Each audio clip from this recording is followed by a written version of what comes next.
Hi, everyone. Welcome to the Power Network. I'm Amy. We've got a situation where the mean girl moves have officially backfired and hidden true crimes behavior is colliding head on with the receipts they can't outrun anymore. We're talking patterns, reactions, contradictions, and the way these narratives start to crumble the minute documentation enters the chat, including the recent Kresha interview with Turtleboy. And then, of course, we're taking a little walksy over to the ticky-tacky streets where Dr. Yon is spouting off more psychological rhetoric to shape his storyline. And Christina enters the conversation with her meta glasses and basically says, whoops, you messed up, Lauren. Well, power crew, power dragonflies, even power replay crew. Let's get into it. I'm rolling the intro while the algorithm brings the rest of you in. Hope you're having a great morning.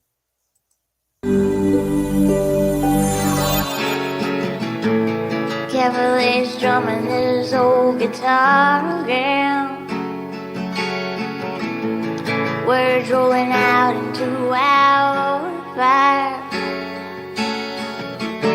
If heaven had wings, I would steal them and fly away with you for a while. Hearing the essence of gratitude, your dreamy little smile on my lips. I miss my cue, but baby, I had you. Miss my cue, but I had you for that day.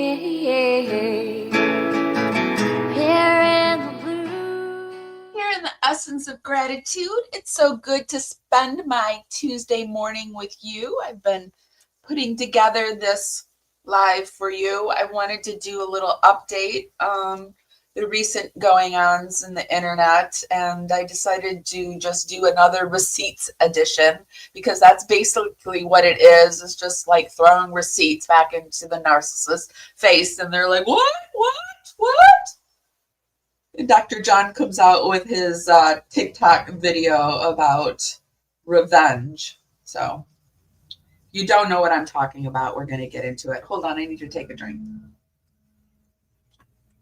Been drinking coffee, a little stuffed up this morning because I ate potatoes yesterday, and I get stuffy when I eat starches. So forgive me if I'm a little stuffy, but that's what's happening. I have some autoimmunes and I shouldn't eat certain things, but I still do it because I don't know. Because I'm poor and potatoes are cheaper, all right? That's part of the reason, but the other part is I love potatoes. So it's easy to talk myself into these things.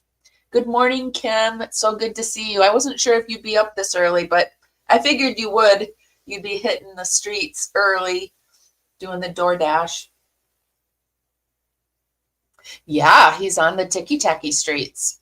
Do we want to start out over on the ticky-tacky streets, or do we want to start out talking? I can flip it, and we could talk about the ticky-tacky streets first, and then go into the Kresha Turtleboy. I did that last time. I just like busted out with the updated tea, and you guys seem to like that. So why don't we do that? Why don't we just flip the script, and we'll head over to the ticky-tacky streets right away, and then we'll do the Kresha one, because I'm sure everyone has already watched the Kresha. I actually fell asleep, surprise, but this is in my defense, okay? I woke up today at 3:00. The little bird hears me waking up, and then he's up at 3:30. So our days start about 4:00 every morning. So I was thinking, like, by the time 9:30, 10:00 rolls around, it's like I've lived a full day. Okay, my day has been full. It's not like I woke up at 6 or 7 or 8 or 9. I've been up since 3 or 4. So dang it. I'm trying to be kinder to myself. Maybe it's even me just trying to convince myself it's okay if I'm not up with the owls anymore, that I wake up with the crickets instead. Can get a lot done in a day. Good morning, just me. You're up early too. Well, I think I might just start doing my lives early. I've already been doing that, and I heard Jay for Justice. She was talking about my channel, and she mentioned that like I do early morning live. So it must be like people are noticing that I'm an early riser. You probably have noticed I'm not a late nighter either. If you haven't, then you haven't picked up on my patterns, but I'm sure like the content creators that I want to work with, most of them are late nighters, and I just can't hang with the big dogs anymore. I just can't do it. But I'm old. I'm 55. All right. 55 is old. And I get now why my parents and grandparents and everybody went to bed early because I guess your body doesn't. Yeah. Anyway, when you get here, you'll know. But anyway, let's go back to hidden true crime. So I have been enough whining about my old age. I in my sleeping patterns. I have noticed with hidden true crime that now like they like to their rules for thee and not me. And so our Dr. Yawn, let me get my screen together too for you guys. While I'm do that, if you guys could just hit the thumbs up button and or the share button, helps me dance out into the algorithm. Party out there, bring more people back. It's just a free way to help my channel out, and it really is helpful. So thank you so much to those that do that. Today we're coming to you on Facebook, YouTube, and Instagram. So if you could just give us love on that platform, it would be really appreciated.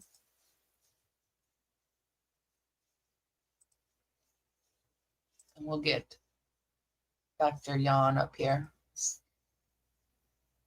Let me move myself around.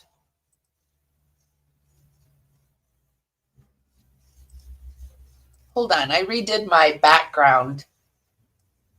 I would love some feedback on it. Is it too busy? Do I need to slow down the things up there? Because I don't want to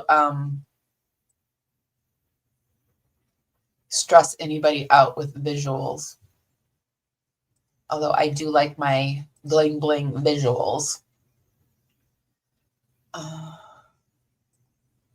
call him Dr. Outhouse because he's full of shit. Yes, I keep forgetting to mention we hit 9K, you guys. Woo, woo. We hit 9K over on YouTube. Thank you to all of you who got me to 9K. Welcome to all the new subscribers.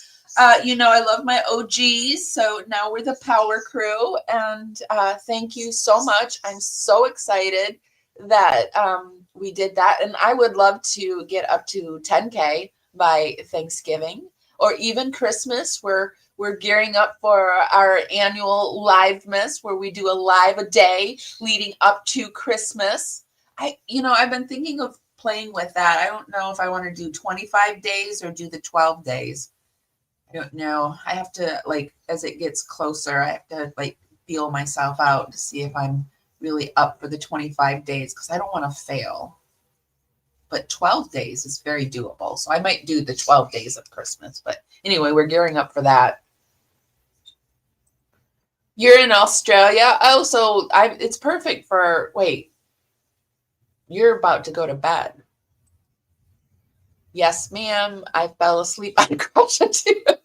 And it wasn't that, she was boring or anything. It was just too late for me. Ooh, it suits you just fine in the UK. Maybe doing early lives, I'll get more of the overseas from me. It's looking like it'll be before Christmas, but definitely should hit 10K by then. That would be exciting. 12 days. I think I'm leaning more towards 12 days. And yeah. And I'm going to pre-record a few so that just in case. This year, I shall not fail. The first year I did it, I didn't fail. Last year, I got sick. This year, we're going to do it. All right, so Dr. Jan is over on the Ticky Tacky Streets, and this is their hidden true crime. So when I don't want to visit a creator's channel, because visiting their site really does. Oh wait, this I don't think is their site. It's only two file. Wait, oh, they're only following 2 people. It is okay. So they have 56.5K followers, and this was a recent TikTok. There's research showing that he decided to. There's research showing that post 3 days ago. It says rejection, rage, revenge. Dr. Jan breaks down the psychology behind Jodi Arias and why this case still grips the world. Visit Hidden True Crime on YouTube for the full episode. But you know why they did this clip. You know why he did this clip, right? We all agree we know. There's research showing that revenge is an addictive that it's in many ways. The desire for revenge is more addictive than all the drugs you can imagine that are addictive. There's research showing that revenge is an addictive that it's in many ways. The desire for revenge is more addictive than all the drugs you can imagine that are addictive.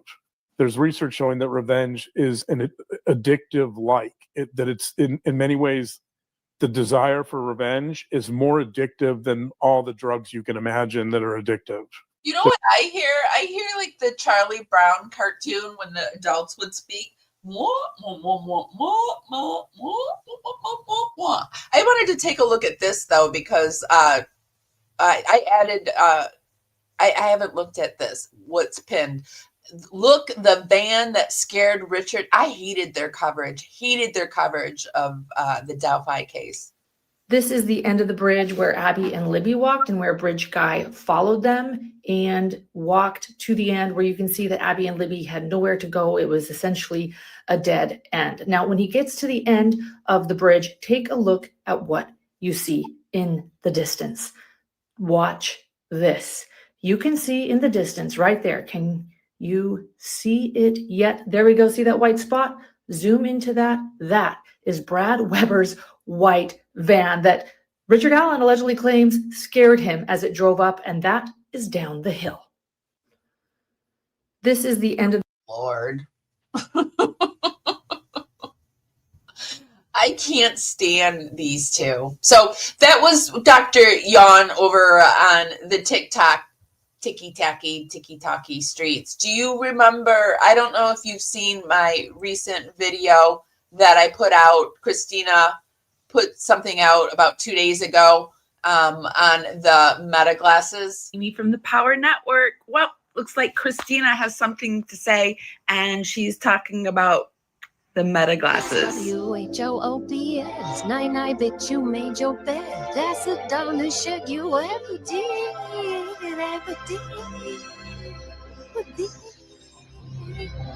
Oops, you messed up, you got oops, you messed up, now you find out what you lost. You didn't turn me. So there's that she had over, and this came from her channel. Let me show you it. I did put a voiceover. That's not my voice. I did a computer generated voiceover on the song so that YouTube wouldn't strike me. So I won't be able to play the song over here, but that's the song that she has. You can see over on her page, on her TikTok page. This was posted. This was posted 2 days ago, and it says, "Let's be clear. I saw the pattern. I saw the behavior, so I walked away. I didn't reach out.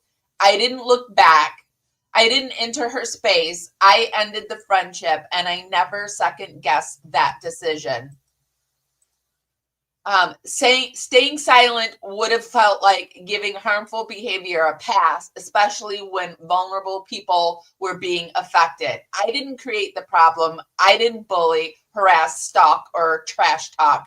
I describe behavior. If that means anyone's uncomfortable, direct that discomfort toward the actions, not the person naming them.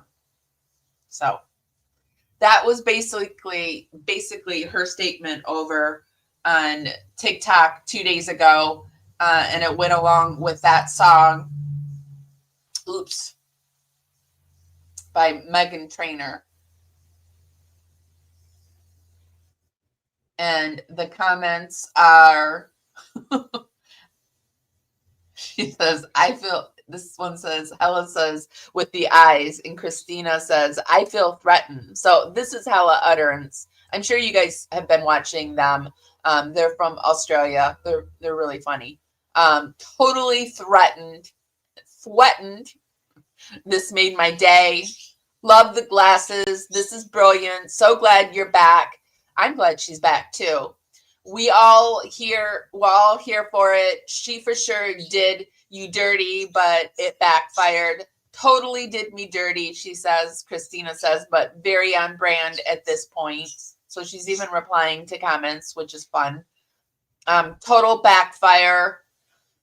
Somebody says, Team Christina, and she does the little dancing emojis. And my cat's name is Karen, says, we got you, which is so true. Yes, exercise your right to free speech. She says, my appreciation for the Constitution grew tenfold. That's for sure. Me too. If like, I just don't count your chickens before they're hatched, because I just feel like Lauren is down and dirty, and we see she has friends in high, low places, you know, the Bobby with an eye. Although I bet you Bobby with an eye is really regretting that. I loved it when Turtleboy called Bobby with an eye. We're going to watch that today. But here, free the text. And Christina with the little inspector emoji. And I meant release the text messages, which free the text is funnier, in my opinion. I'm a former gem who was so annoyed at you at first. Ha! I've since been schooled and support you 100%. I know I've got some former gens that they just, you support what you support until you know what you know. I supported Gypsy Rose before, all the stuff came out. So Christina says, I've only referenced the text to acknowledge they exist. They're there to protect me from defamation, not for entertainment. And honestly, it's fine that I annoyed you at first. I annoy myself on the reg. I can feel that. I can feel you with that, Christina. I sometimes get so annoyed with my own self that I can't stand myself. Is anyone else that intense of a person that even your own self annoys you? Like, I fight annoyance every single day. It's just that I think it's my upbringing in Gen X, and like my everyone was short with me, and so I just struggle. But anyway, I get that. And they say, I think you're badass upon reflection, which I think too. I was kind of like in the beginning, thought she was a bad friend. I still wouldn't do what Christina did, but I get why she did it, because yeah, I've had annoying people like Lauren in my life too, not on this like level where somebody with that many followers went on and called me a stalker for over 400 times and got like thousands of dollars to do it. That's never happened, thank God. But yeah, I think you're badass upon reflection and very beautiful. Turtleboy helped change my perspective, and many other YouTubers. You are supported. I would love to see Christina go on Turtleboy. Let me pop over. I want to see what you guys are saying real quick, and then we will continue on. Yeah, she's really done stuff to her face, and I'll say it over and over again. You're not going to shame me for noticing stuff. I'm done trying to, like, when something weird comes at me, averting my eyes so that you don't call me out for looking at you. Well, sir, ma'am, if you didn't want to be seen, you wouldn't have came out of the house looking the way you look. So I'm looking at it from now on, and I will comment on it. I don't care. You know, people comment on me, and I'm not even trying to get comments, right? And so I don't think I'm doing anything wrong by commenting what's right in front of my face. Now there is if you can't do anything about it, then I'm not gonna like, no. If it's like something that God did to you, and I do believe in a higher power, so I'm just using God as like, you know, everyone understands what that means. If God did it to you, then fine. You know, I actually have a lot of empathy, and I feel probably bad for you. And I, you know, like I can almost feel the feelings that you feel, because, you know, I just don't make fun of people or comment on stuff like that. But if you stick needles all in your face and come out looking that way, if you bake yourself that way on purpose, I'm going to say something. I am. That's just, you know, when I got to my lowest, I realized that, you know, nobody was coming to save me. No one was coming to help me. In fact, I was being beaten down even further. And you know, it's just like, it's no longer am I playing by the rules for thee, but not me. You know, I go by what's in my gut, what I think is right. I'm lassoing on to common sense and my morals and decency, and I'm riding it out to the end. And I don't think there's anything wrong with it. So someone help me off my soapbox. That's my TED Talk for the day. I just think it's ridiculous that people are doing crazy shit and they don't think we should be able to comment on it. No more. So, and Christina, I get all the time that she's beautiful. She is. Christina, you can tell, is just a, she's one of those people you want in your friend arsenal. At first I said no, but she's one of the ones like keeps friendship groups moving and grooving and doing things and getting together. And, you know, she's just like the butterfly that is everywhere. And I just see her as like a glue in a friendship ring. And she's like one of those ones, like, because I'm more like the slug on the stump. You know, I'm up for anything, but you got to kind of like eject me from the stump and get me going, right? So I need zippy people in my life. And so I appreciate her enthusiasm and her youth and all of that. So I see why people are drawn to her. She's got a light to her, and people are drawn to that. So, okay, so that's Christina over on the TikTok streets. I also wanted to pop over to one more person over on the TikTok streets because you guys enjoyed her and I do too. She's the human McNugget. She's the is it London Ivory or Ivory London over on YouTube? But she's pretty funny. So I wanted to take a peek at some of her TikToks and what she's saying. You remember, she's the blonde. I'm sure you'll remember. And I think she sounds maybe Russian. I don't know her nationality, but it sounds maybe a little Russian. But I'm really bad at naming accents. Also, I'm really bad at doing accents. So. Oops. A license to stream on YouTube. Agent Lauren Matthias with a license to stream on YouTube. What the fuck is going on? Okay, that's the bad thing about YouTube music. So let me take this down. Snow in London. Oh, this isn't on the. Oh, this is okay. Constitution crap was Okay, this is her on the Bobby with an I believe. her, Constitution crap was pretty disgusting and irritating and annoying. But when she got to the, if I had any If I had anything to say, I would say I'm sorry, but I didn't do anything wrong. Excuse me, Lauren. Didn't you make a 9-hour live stream saying, basically, you did nothing wrong, you have nothing to apologize for? But if someone actually got their feelings hurt, yeah, sorry about that, but you did nothing wrong? So didn't you say essentially the same as Lori Valodeva? Like, I would say sorry if I did something wrong, but I have nothing to be sorry for? Just saying.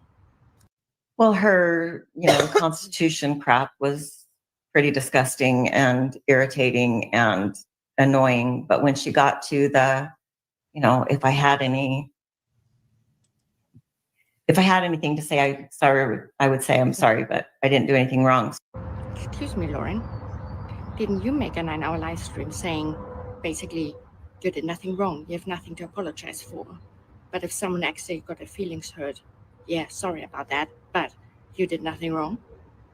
So didn't you say essentially the same as Lori Valodeva? Like, I would say sorry if I did something wrong, but I have nothing to be sorry for?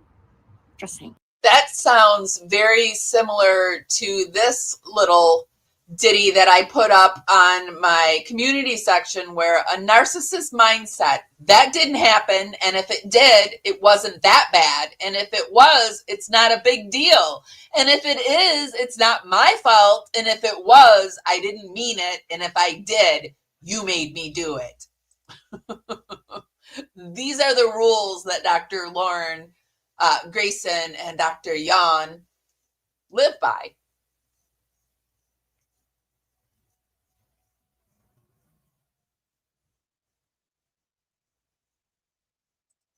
The only reason I agree with people about LM's cosmetics is that it has affected her ability to speak clearly. It's hard to take her seriously.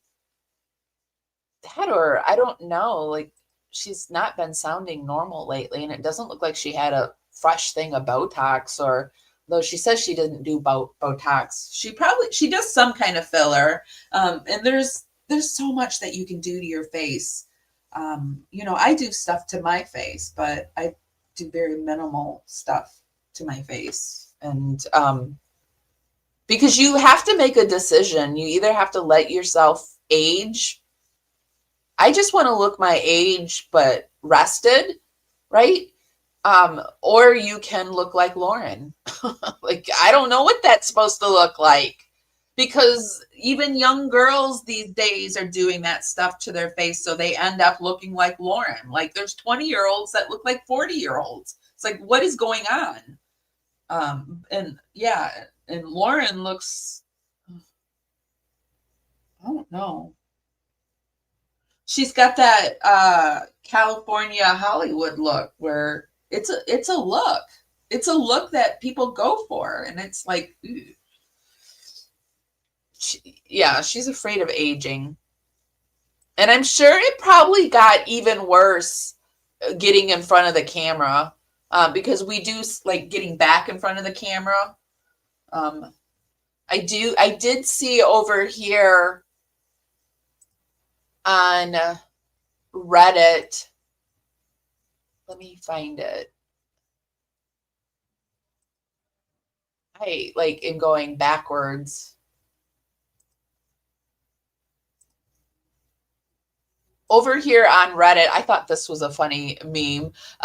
Lauren Matthias, her behavior, my stalker, evil Kresha, people I victimized. So this person's writing, and they put the thing in the spoke and trip themselves and on the ground. But over on Reddit in the, I'm just going to have to find it because I didn't.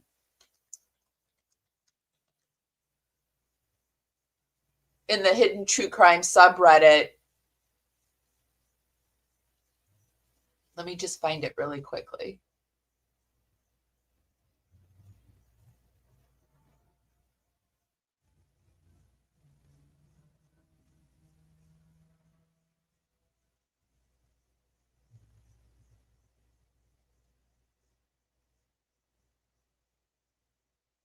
Can't find it.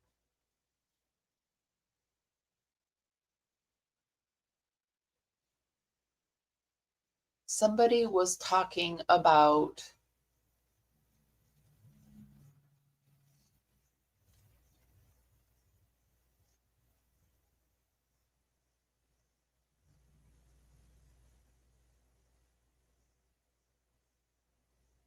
Can't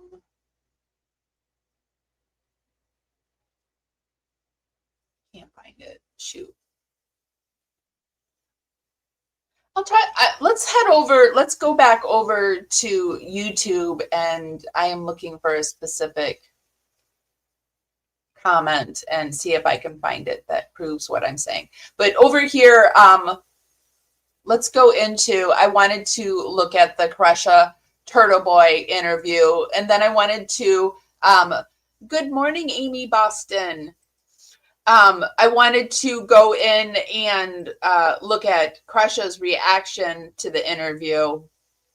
And then I also want to look at, there is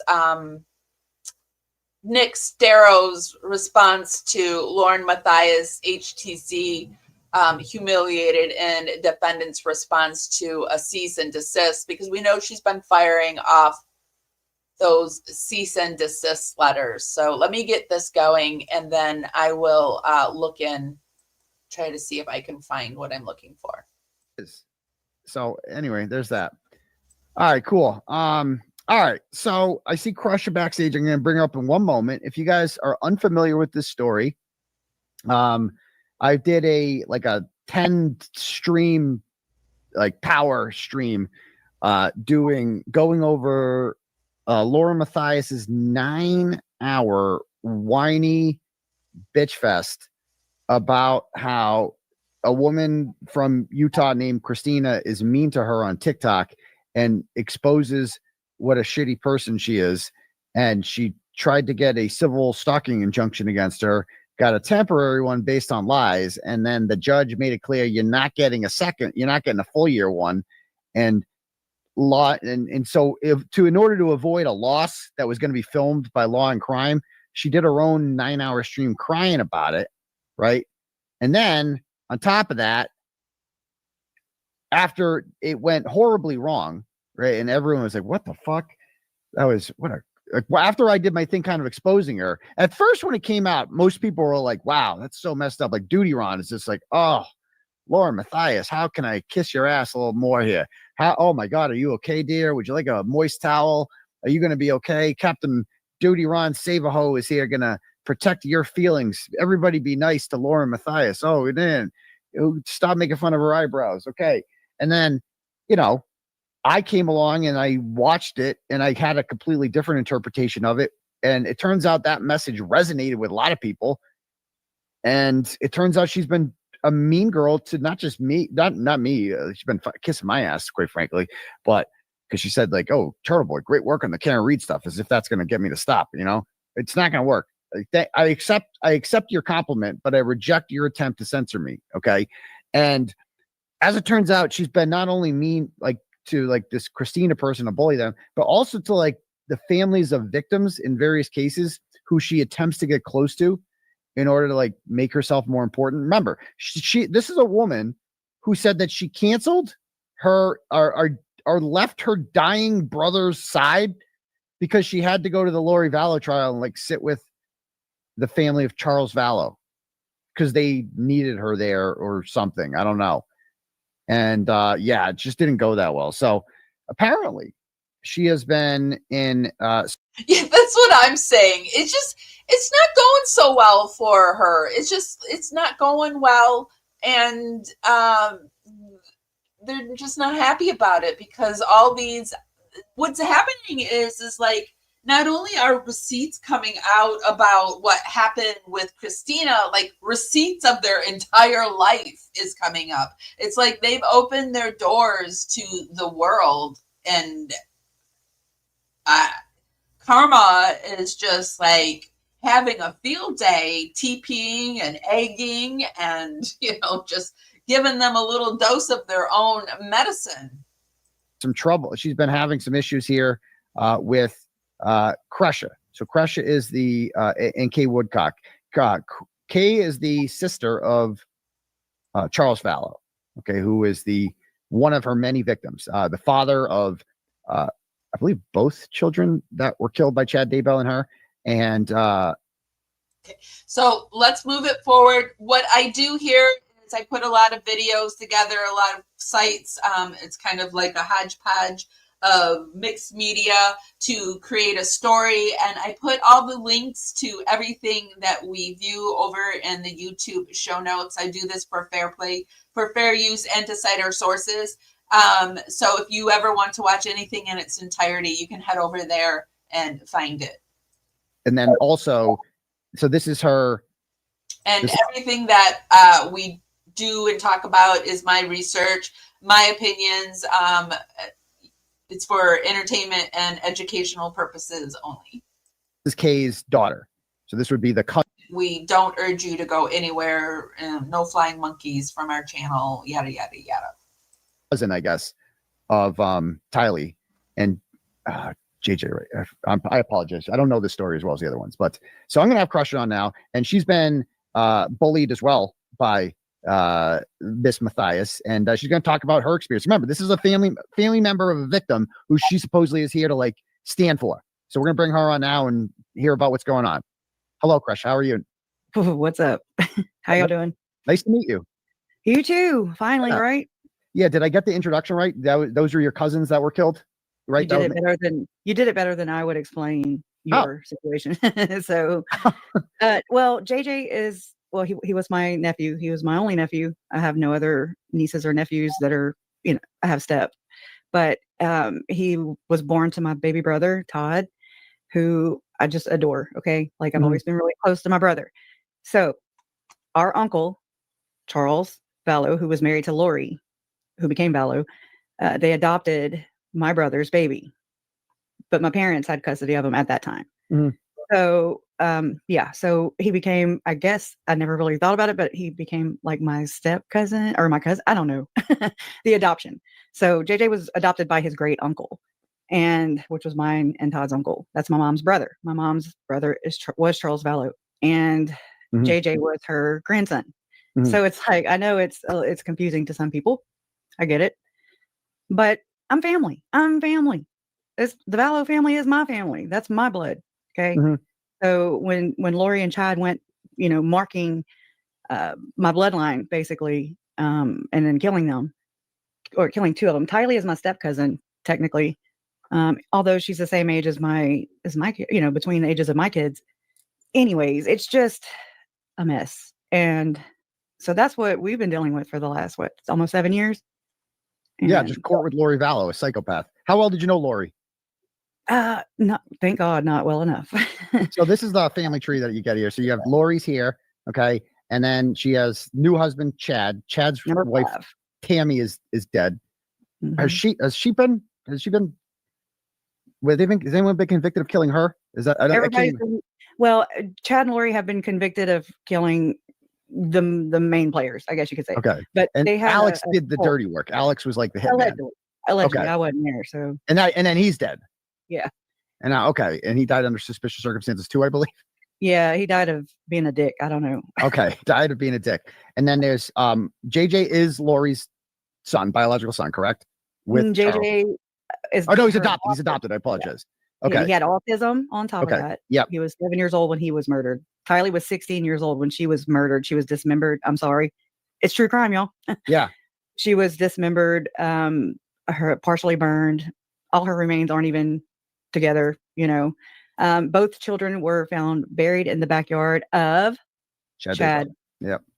And she tried blaming it on Tylee, saying Tylee killed him and then killed herself. That was her. Yeah, that came out after she did an interview with her only surviving son, Colby Ryan, and she revealed that in that interview with him, and it was shocking. It was disgusting, but I expect nothing more from her. Okay. And then this is Kay. Kay is obviously Charles' sister and your mother. You did not make this list. That's okay. But you were at what is your experience with Lauren Matthias? Let's get to her. Well, I mean, this is my family. This has involved my parents full time, basically. It took over. It totally destroyed, my experience when I found out my Uncle Charles was murdered. And I knew it was murder. I knew that the self-defense story was a crock of shit. And we all did. But I'm trying to speak for myself. But it shattered me. It rocked me to my core, and it compelled me to start digging. And I didn't even realize this till a little while ago that the next day, so my uncle was murdered July 11th, but we didn't find out till July 12th. And then July 13th, I was digging and doing background checks. I didn't even realize that. So I was digging into, what is this cult? What are you talking about? What's a cult consist of? How many people are we talking about? Who's all crazy? Well, anyways, if I can just kind of break away from that right there, and just say, okay, well, since that time, I've been asking, what about the rest of them? What about the rest? Where's the rest of them? Where's this cult? Okay. And some people chalk it off to it being the church that they belong to. It's really weird that the rest of the cult didn't get, like, what was her name? There was the cousin and the friend that had, was it Melody? No. It's something like that, though. They didn't, like, I think both of them testified, but nothing happened. And I believe, and it's not Melanie. Thank you guys. Thank you. I knew it would come up.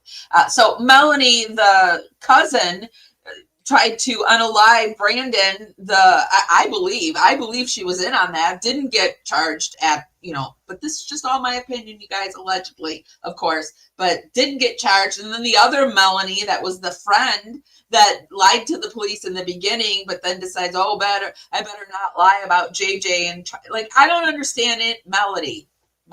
Sorry, Melody. I was saying Melanie. Melodies. The Melodies. I even have a video up about the weird cousin Melody doing dances and stuff with her friends and stuff like that. But anyway, I don't understand it. And so, and the rest of it was a cult. It was a real cult that they were in. I feel like I feel like Kresha's here and I'm waiting for her to respond and she's not here. At the time, and still, which is the Church of Jesus Christ of Latter-day Saints. Okay, it's the LDS Mormon Church, or they chalk that off to being the cult. Wait to get the naysayer, the comments of the people who think they're really burning me and digging me and saying, "Why don't you research before you talk? Why don't you know that why don't learn how to say the names before you come on and talk?" Those are fun comments. Or it's just the core group of people around Lori and Chad at the time. However, Lori and Chad are the only ones that are behind bars. Mm-hmm. My thing and my question still is, what about the rest of them? Because this belief system has been scapegoated onto Chad and Lori, and it's not. That's why I think we're seeing what we're seeing with Lauren, in my opinion. What does the Lauren have to do with it? The same like-minded behavior, like the same mentality. Right. And then when I snark back at them, they're like, "You're so mean. You're mean to your audience." Like, "Oh, I'm sorry. I was supposed to be a doormat. Forgot. Sorry. The same kind of justification of doing things and blaming people, being a victim, playing the victim all the time. So you think this is endemic of all Mormons? Oh, yeah. Well, really? At least right here in this one. Yeah. In this, I call it the Mormodor, because it's like, the Bible Belt, but the Mormodor. I did watch bits and pieces of this. Like, I watched the beginning where she explained who her family was, but I missed this part. But there were parts of this interview where Turtleboy was like, "Oh, I'm not in." Like, when she said something about Nate too, I saw that part. Turtleboy's like, "Nah, I'm not in on this." She's saying the whole Mormon community is crazy. I don't want a piece of this. So you can tell on certain things, he's like, "Oh." But you gotta let people, you invite them on your channel, and you gotta just let the world know that you don't always agree with everything people say. But that's another thing too. Like, I could still like a person, and if they've said something crazy and I totally don't agree with, I could still like them. I can just say I don't agree with everything they say. But his eyes got big there. It cracks me up. Is all the way from Mexico to Idaho. We don't have many Mormons around here, so I can't really. Me neither. They done ran off. So Lauren Matthias advertises herself as kind of like a advocate for victims. She said she had to leave her. Her brother was in a coma. The guy that she got, well, after he died, she got some semen out of him. She said she was allegedly. She said allegedly. There's nothing normal about that. But while he was still alive, she left his bedside to be by in the court. Could could you guys have survived? Like, what would you have done without Lauren? I don't Matthias know. I supporting don't you? think so. I don't think we could have ever survived without Lauren Matthias. Yeah, that was tough. Must have been tough. Now, did she sit with you guys in court, or is she using that as a way to get in court? More of a name dropper, in my opinion. Like, that's what it's felt like to me. And you know, there were times whenever I would be watching her live streams. Okay, she would have Lori Hillis on. Lori Hillis was an attorney, a retired attorney at the time, or still, and she decided to write a book about the case. Which, okay, whatever. You know, you can't stop these things. These things are going to happen. It's not great, but it's also, you can't stop it. I'm not a control freak, but I'm going to stand for the rights of my murdered family members and for my family, period. But I noticed that I was doing some research into like the ceremony called the second anointing, which is a secret or whatever sacred ceremony that there's not much literature out there or scripture or whatever about this ceremony. And what it looks like to me is they basically exalt a couple. I don't want to offend anybody either that's a Mormon, but to me, Mormonism reminds me a lot of Scientology. And I know Scientology picked from a lot of different religions to make, I guess I don't believe Scientology is a religion at all. I believe Scientology is 100% a cult. And if you're in Scientology, you need to get out. That's how I feel about that. But Scientologists took from all different kinds of religions and made, like, he was a sci-fi writer and then made up what he made up. And then that's why it has religious feels to it. But I feel like Mormonism, and I hope I don't get burned for saying this, and this is just like my opinion, and I have crazy thoughts sometimes, but I feel like Mormonism is like Scientology, like it was like a sci-fi writer, but only it was written back in didn't he get the tablets like in the 1800s or the 1700s or like right around then? And I just feel like it was an earlier version, like he was maybe a sci-fi writer and took, bits from Christianity and then just rewrote and added stuff like Scientology did. And does anyone else see that? Or is it just, I like to, like, sometimes I do have wild, like, thoughts, but it just, to me, for some reason, these two quote unquote religions remind me of one another. Who take part in it? The apostle, you have to know, like, the whole church hierarchy is like culture shock. I don't want to turn this into like a whole thing. I'm sure you know much more, but I'm more interested right now in the Lauren Matthias tea. Well, I think this is why she stopped. I think this is why she comes at me. Oh, you think so? Because I think Turtleboy didn't really realize too that if you look at Kresha's channel, it's cult research. So this is what, cult research is what interests Kresha. It just so happens that, and it probably because her family was in this cult, and maybe it just went over his head that she would, of course, talk about something like that. This is what is this? You sent me this. What is this thing that I'm looking at here? This is the initial one. Okay, so me and my mom, actually, I went live on October 26, 2025, and both cherry pick from the Bible. That's for sure. But Scientology cherry picks from other religions too. So they went a step further and went to other religions. But I guess that's why the connection is that they both cherry pick from the Bible. That's a good point. Did a live stream where I brought my mom up, and then this woman named Owen Reese, who was also derailed and ran off the platform. Yeah, I saw her stream. Mm-hmm. She's the other part of the story.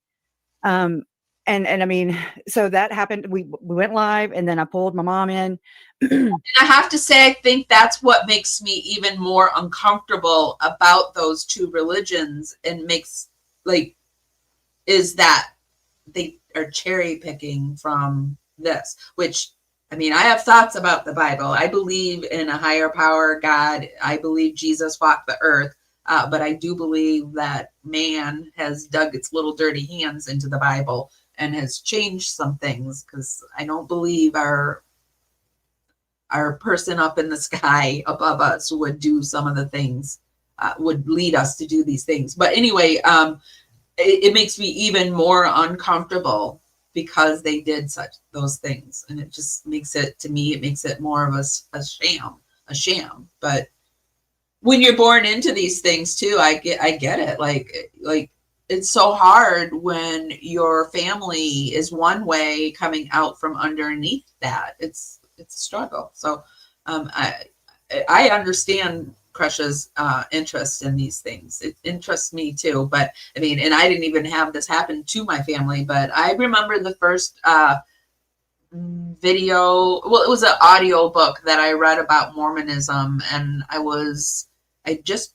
turned 30, so it was like 2000 I read it, and I was like just shocked about, like, because none of that stuff was out in about wearing the garments and being pulled through a wall and all of, like, I had no idea that Mormons were walking around with itchy, scratchy stuff underneath their clothes. Like, that was like, I was shocked, and I was just fascinated by it at the same time. And I remember talking about it. So yeah, it is a fascinating religion or cult, whatever you want to call it.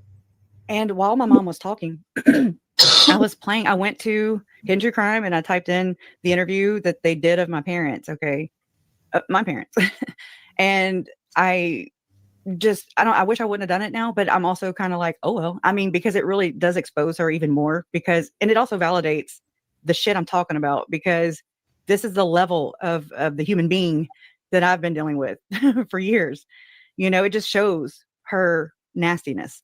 Mm-hmm. So atheism just seems so lonely to me. I just, like, I respect whatever, like, I even on my show in the early days interviewed a Satanist, which I will never do again because things happened during that interview, audio issues, and it's the only show that I ever took down in our long run. No, there was one other show that I took down, but I wouldn't do it, but I wanted to do it. I was like, I'm open to everybody, you know, like everybody can do whatever they want to do. And I still feel that way, but I don't want to interview, or I don't want that energy around me. Like, it's, you know, like, no, stay away from me. But atheism feels so lonely to me. It just feels like a lonely path. But I mean, it also feels like a path where, well, you live and you die. And so it feels maybe less confusing too. But for me, it just feels really lonely. I played a part of her video, not the entire thing, like she claims, over like an overlay, as me and my mom were behind, you know, the overlay. And my mom was sharing her. Also, this is the last time I'm going to break in about this, but also I was thinking, you're probably thinking, well, believing in stuff seems so crazy. So, I mean, I can see it both ways, but yeah, that's the last thing I'll say on that. Experience of Lauren Matthias. Okay. So Lauren, I mean, before I could even wake up the next morning and find out, you know, and go look at my views and go monetize it wasn't even monetized. Okay. I turned your show on actually, and that's how I learned about it. You didn't say it, but people in the comments were saying, "Oh yeah, Lauren struck Kresha's entire video," and I was like, "Oh, they're spreading misinformation," you know? Really? And then I started seeing more. How did they know before you? Because they saw it, I guess. I went to sleep, so you know. Okay. Oh, so the video was just down. Yeah, like so you let me just to have this clear.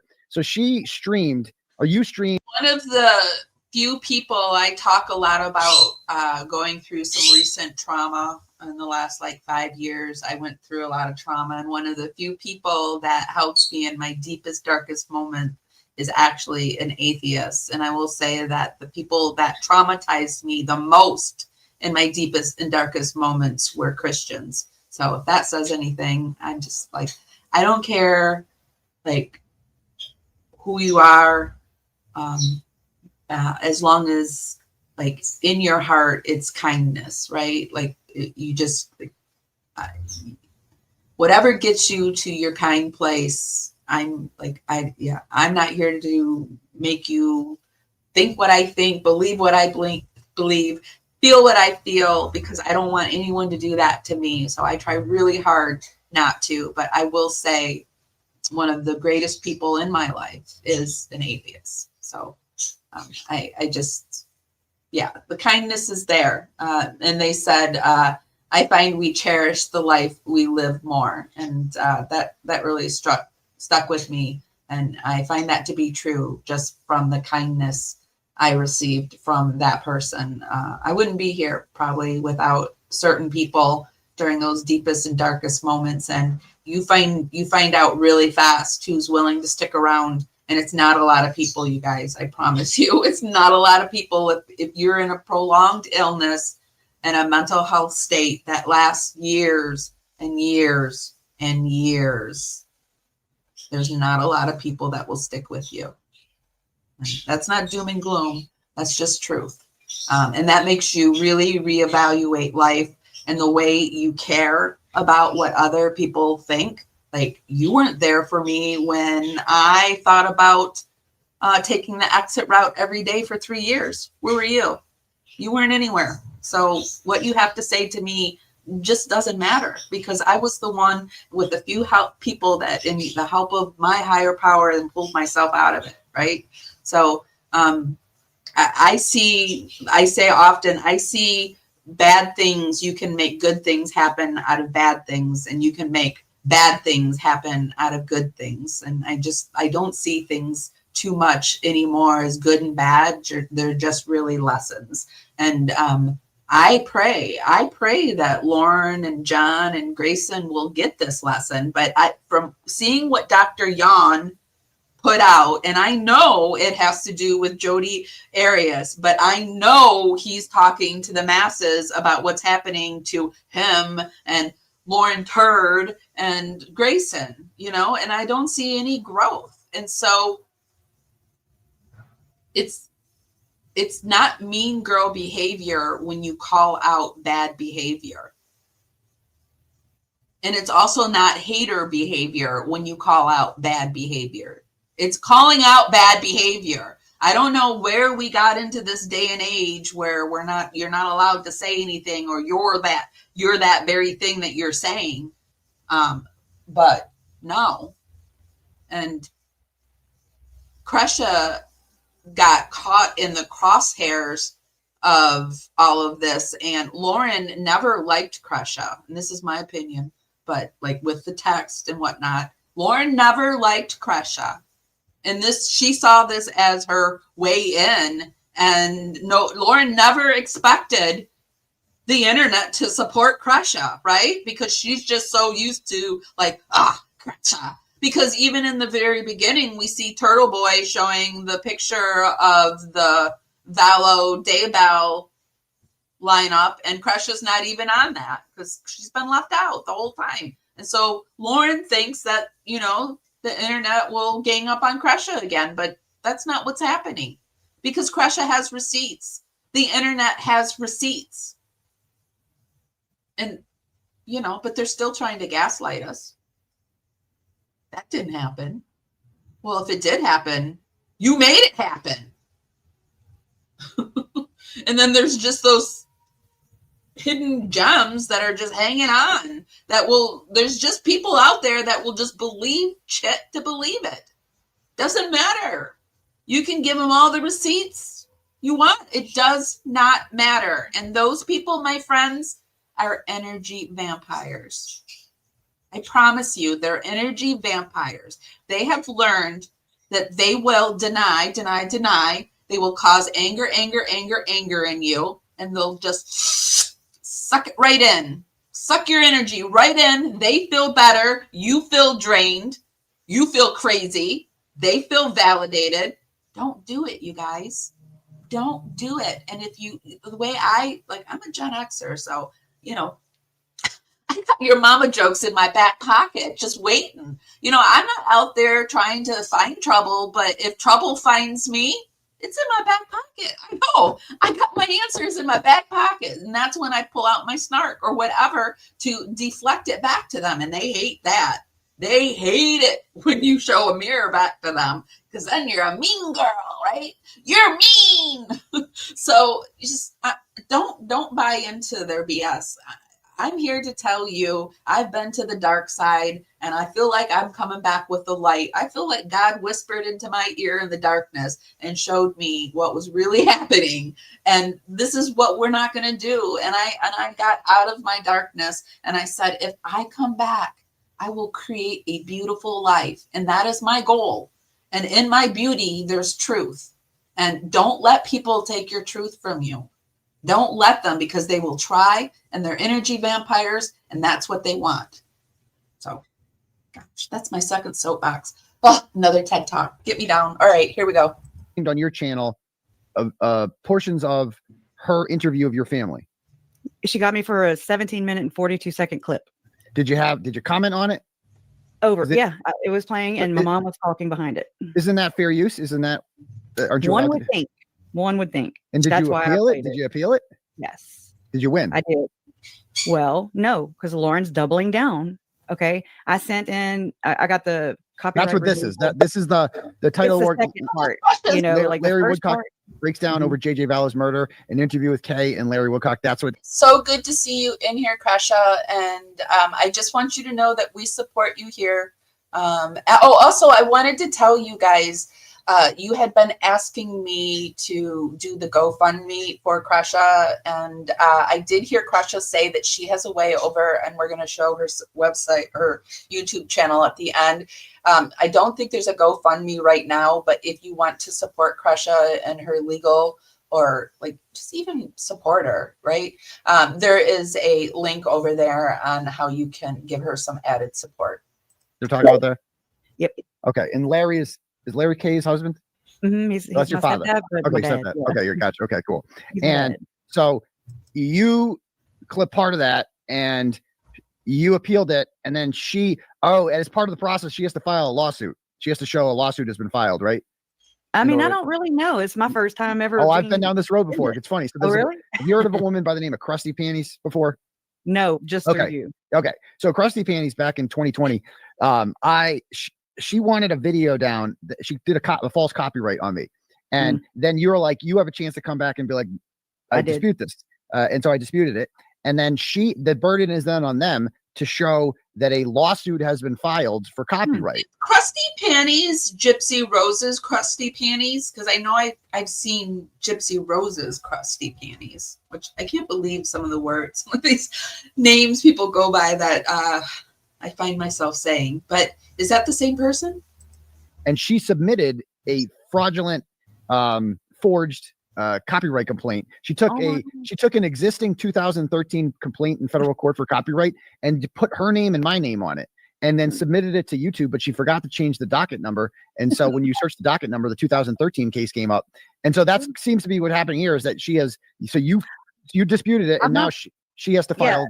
Yeah, I've not been served, physically or whatever. Nobody's come here and knocked on my door, but this did come through my email from YouTube, I think. Let me go check. Let me make sure. Yeah, that's how it would come. It would come through email. My question is so you got the takedown and then you disputed it. Now, are you waiting the 2 weeks for her to reply, or has she disputed it again? Because I've never had it go that far. I've had people wait. Well, it's been over 2 weeks because has it been 2 weeks? Yeah, it's the 25th. So, and I don't understand what she's doing for the second dispute, because I've never had it go that far. So I'm very interested in what she's able to do in the second dispute, because over on my Instagram, let me pull it up really quick. Over on my Instagram, on one of my videos that I put up, I think it's this one. No, it's not that one. Maybe this one. Yeah. Is it this one? Yeah, this one. I had up. Remember when I did the live? Let me make sure it's up on screen too. Yeah, it is. Okay. Suing victims this person replied to me and said, to sue for copyright infringement in the US, you must have the specific video registered with the US Copyright Office. While copyright exists automatically upon a creation, registration is a mandatory prerequisite for initiating a lawsuit for infringement in federal court. And then I asked, do you have to have the copyright on it before the clip is used, or can you retroact it by getting one? Meaning I was curious, like, I don't think she had the copyright on the clip before Kresha used it. That would mean that she's copywriting every single clip, and that's like too expensive. I don't think that's possible. So she would have somehow had to retroact it. So I asked them that question. And I don't know who Space the Queen is. I should ask if they're a lawyer or whatever. But they said no retro. The video had to have been registered before the claim was filed.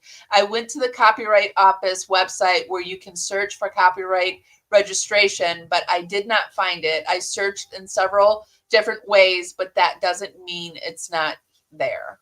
So take that for what it is.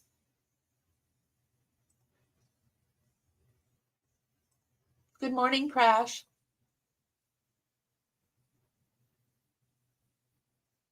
Been listening while driving? Where are you driving to?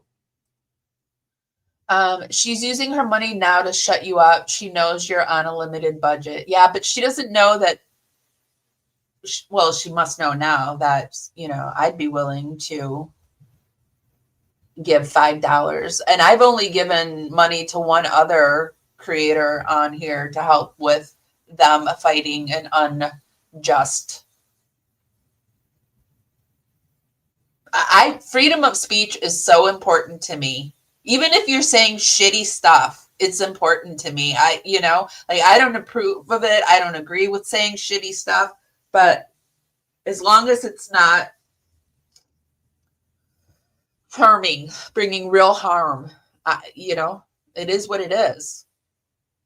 If I want to have the right to say stuff, I have to have the backbone and the skin to allow other people to say whatever they want to say. And it's just disgusting to me how it's gotten to this day and age where it's like, do you realize you're trying to censor free speech? And if you're doing that, eventually you won't be able to say what you want to say, but obviously they don't. Crusty Panties is someone named Kate Peters from Norfolk County area that started. LM also filed with the copyright complaint board. Oh, God, she's a piece of work. Well, I know a lot of people say things and then they don't end up doing it. But even if we all donated $1 to something, it would help. So just when it gets to there, Kresha, let us know. And we'll, I'll do something. Or those that can. I'll be here to fight the good fight too. And that's not to say like I'm a perfect person. I have effed up a lot. I have lived on the edge of the fast lane. And I think one of the reasons why true crime interests me so much is that, what is that saying there? By the grace of God, go I, or whatever. I've done crazy shit, and I just have been a very lucky girl, very lucky for various reasons. And so I don't judge people for past behaviors. I judge for what you do now, right? And I can tell usually. I'm like living right in my gut these days, and I can tell a good person and a bad person. And I can tell like when people are lying to me. I'm a woo girl, Scorpio, and so like one of my fun pastimes is if I know you're lying to me, I let you lie to me just for the simple joy of hearing what you're gonna say. Right? It's like when you get into a space where you know what's true and what's not, and you've been to hell and you come back and you get your sense of humor again. This kind of stuff's funny because you'd rather laugh at it than cry. I would, at least. And laughing at stuff transmutes it into positive energy. I that's a fact. And so I think that Lauren and John have messed up because the world is kind of waking up to this people saying things, but their behavior doesn't reflect it. Like they're waking up to that. Because in the past, you could, in the good old days, a person's handshake meant something, but now, now it's you've got to go on more. Yes, thank you for putting Kresha's link in the chat, and here is Kresha's link if you want to head over to her channel and support her. So that's what I had heard. And all right, so I'm going to move forward. We don't watch everything in its entirety, but I want to move forward to when Turtleboy actually calls Bobby with an I.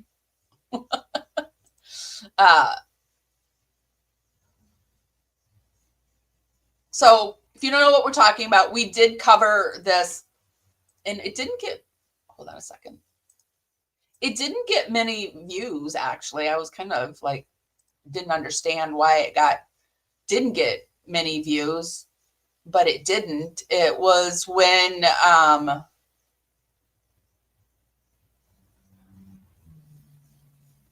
hold on. Wow, has it been that long since I did it? It's the one about, did we pay the police officers? There it is.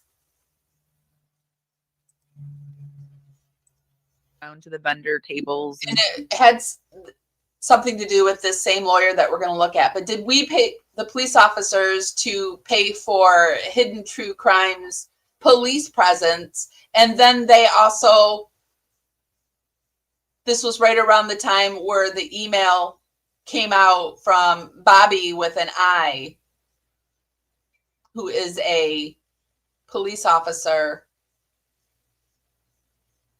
that Lauren Matthias has been working with for various, I don't know, interviews. And I think this is the Bobby with an I. I just want you to be able to see who we're talking about.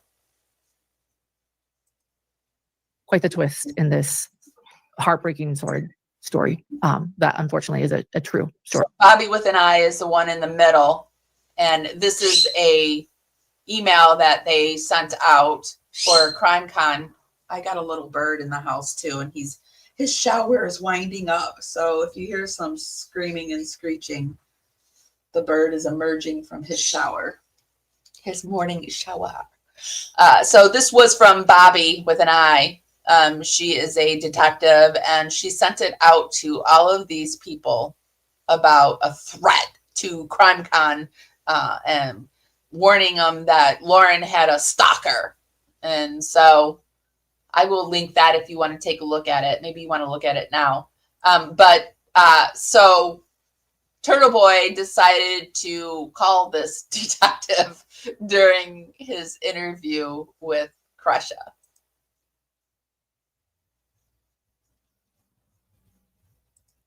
Hold on.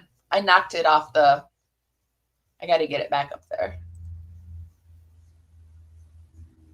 Got a little crazy with my clicky fingers. That or the bird rattled me. I'll blame it on anything that I just accidentally clicked something.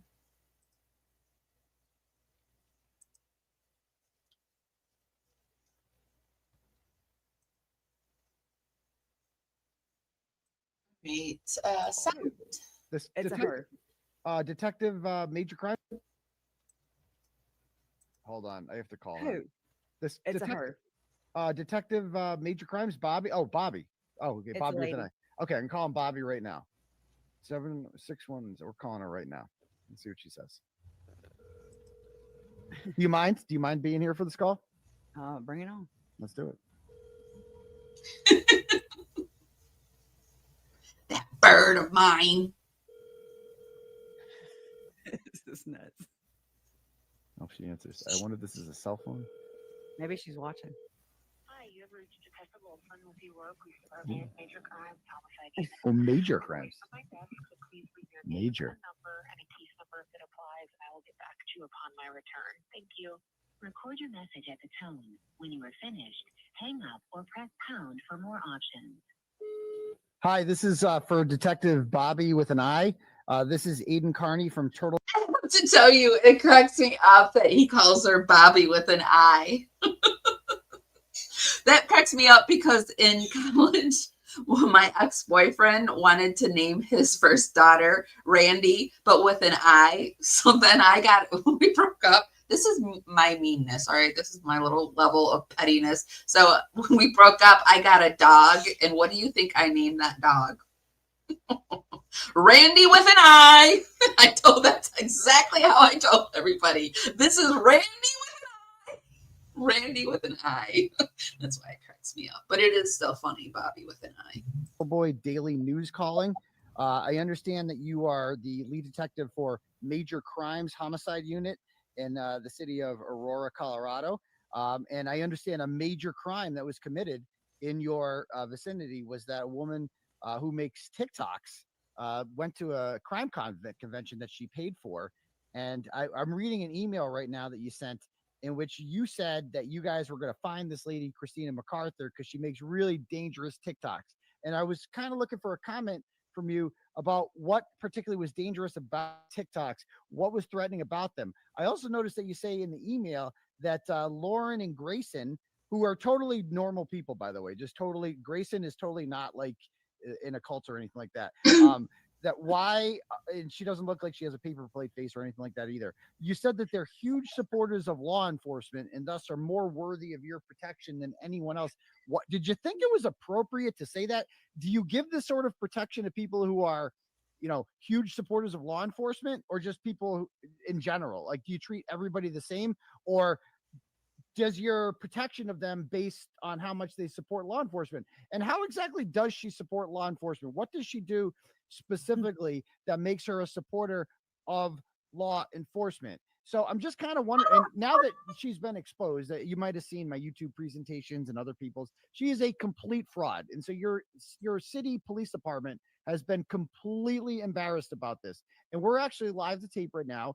We are doing a show, reading your stupid email that you sent out to all sorts of various city officials, warning them about a lady on TikTok. You even put the known associates. You got a whole bunch of really dangerous people like Janice and Lindsay and Lori and the other Lindsay. Oh, look at there. I noticed like what I showed had it all redacted, I thought. Wow, they do have all their names.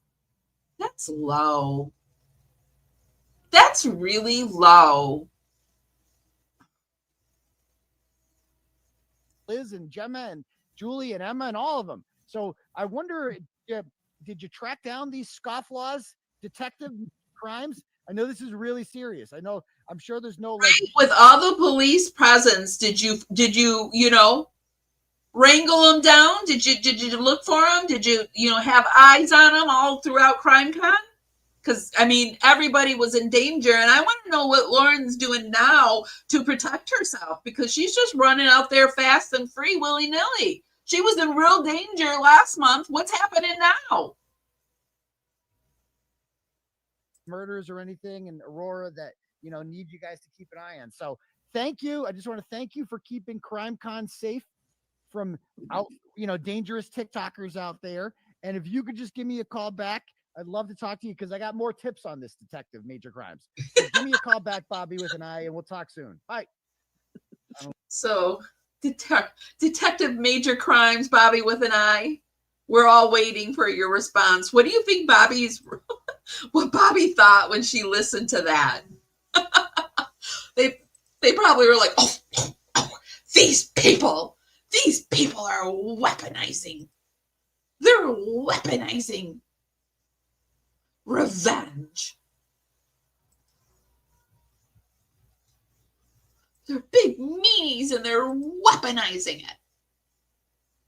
So this was the next day, and this was Kresha's rundown on the whole interview. Jay's insight was spot on yesterday regarding Jan's analysis on his own interview. I like Jay a lot. She makes me laugh, and she is kind of spot on. But, you know, I grew up in Michigan, and I think I've noticed that most of the content creators that grew up in Michigan are like me, you know, just kind of like say it. I don't know how to say it without, because I don't want to make, you know, I don't want to put labels on somebody that they might not like, but I have been called snarky in the past. I've noticed other Michigan content creators are a bit snarky, and especially if they're Gen X, it's even more snarky. So tell it like it is, yes. Because we were told like it was, right? So, yeah. You live in Michigan? I love Michigan. Michigan's always going to be, I'm always going to be team Michigan. I'm in Florida right now, but eventually I would love to have a place in Michigan because I just love the flora and fauna in Michigan. It's just, Michigan is a very beautiful state, and the energy in Michigan, I'm an energy person. And I just really appreciate that energy. Are you guys into, I'm really interested into ancestry, and I've been doing some research, and I know like my family was from Scotland and England, and I've been asking ChatGPT to kind of help me, and I guess like a lot of my family's from Kentucky too, and a lot of people migrated from Scotland to Kentucky and then made the Kentucky migration to Michigan, and so I'm just been really fascinated by ancestry, and history is something that really interests me. I love history and true crime and stuff like that.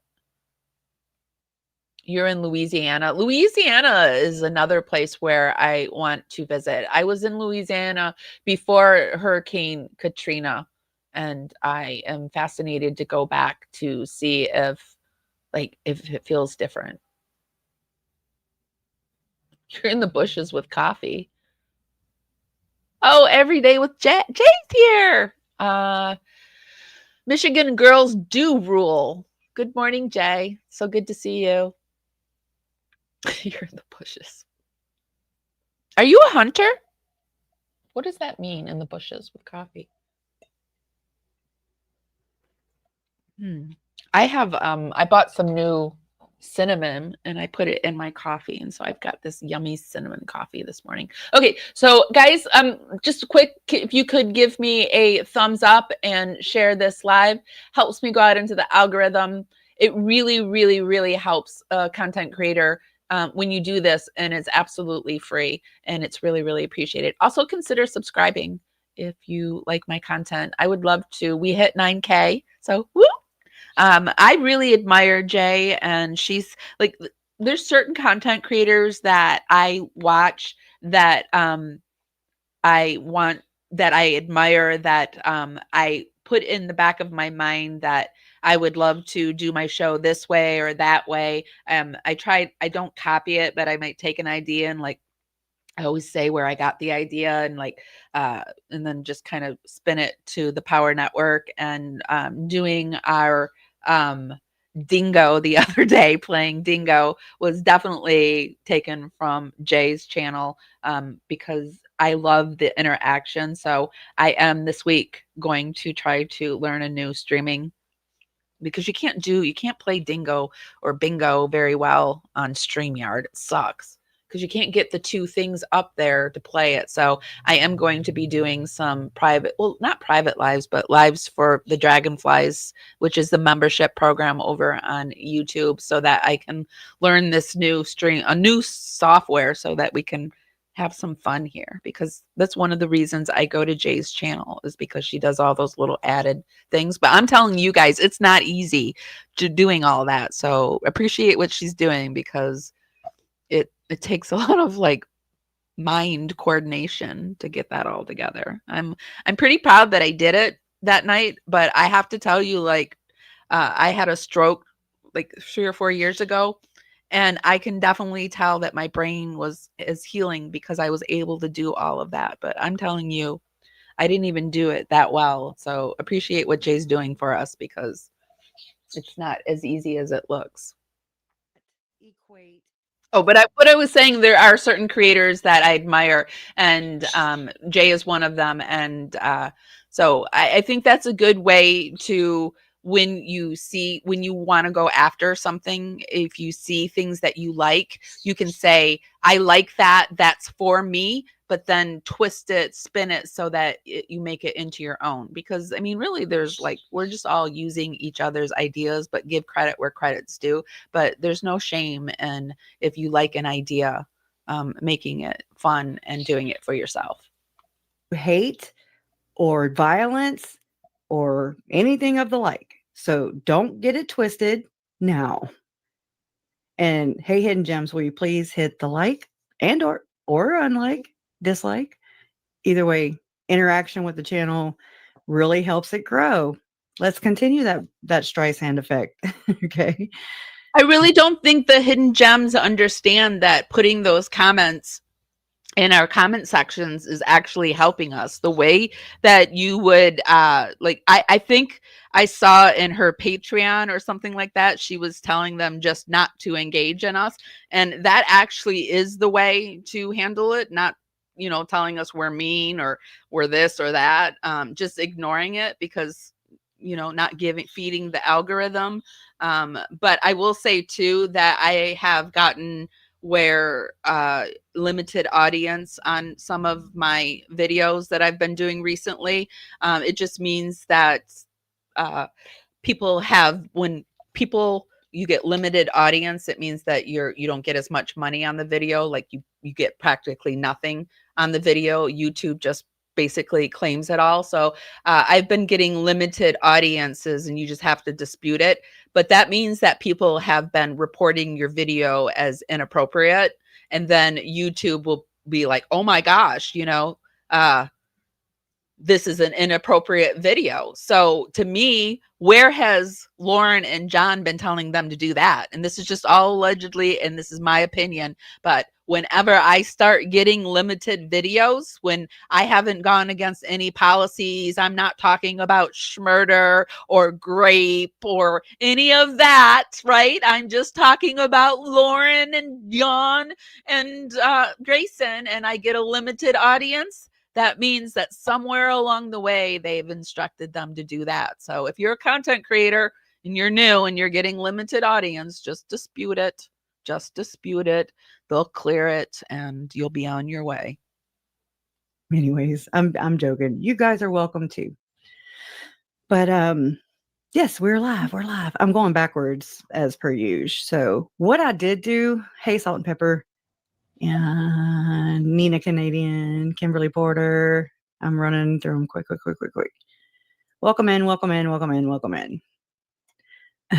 Tato, not. We are going to get into some of the Rico. Sorry, this might be a long live today.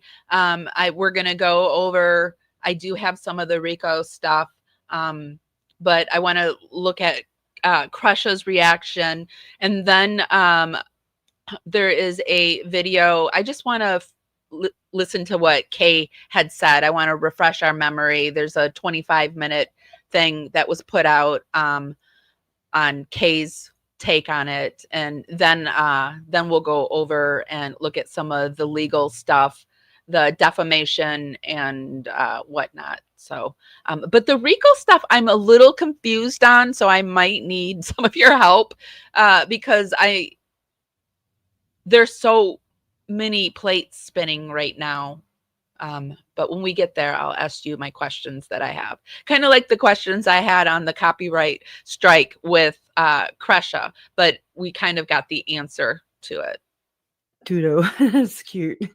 That was a great show last night. I am acquiring a taste for TV. Yeah, I know. And I'm gonna let it play, but I'm gonna just say this: I am not a know-it-all, you guys. I don't know everything, and if I can't figure it out, I will come to you guys and ask. So I don't want in my comments, you're stupid. You don't, you should know this stuff. No, I'm not living my life where I have to know everything anymore. Like there's things that I simply don't know, and it's okay to ask people questions. So, so if when we get there, if you're one of those people that feels the need, you're stupid, you don't know, right? I am stupid. I don't know. I'm okay with being that way too.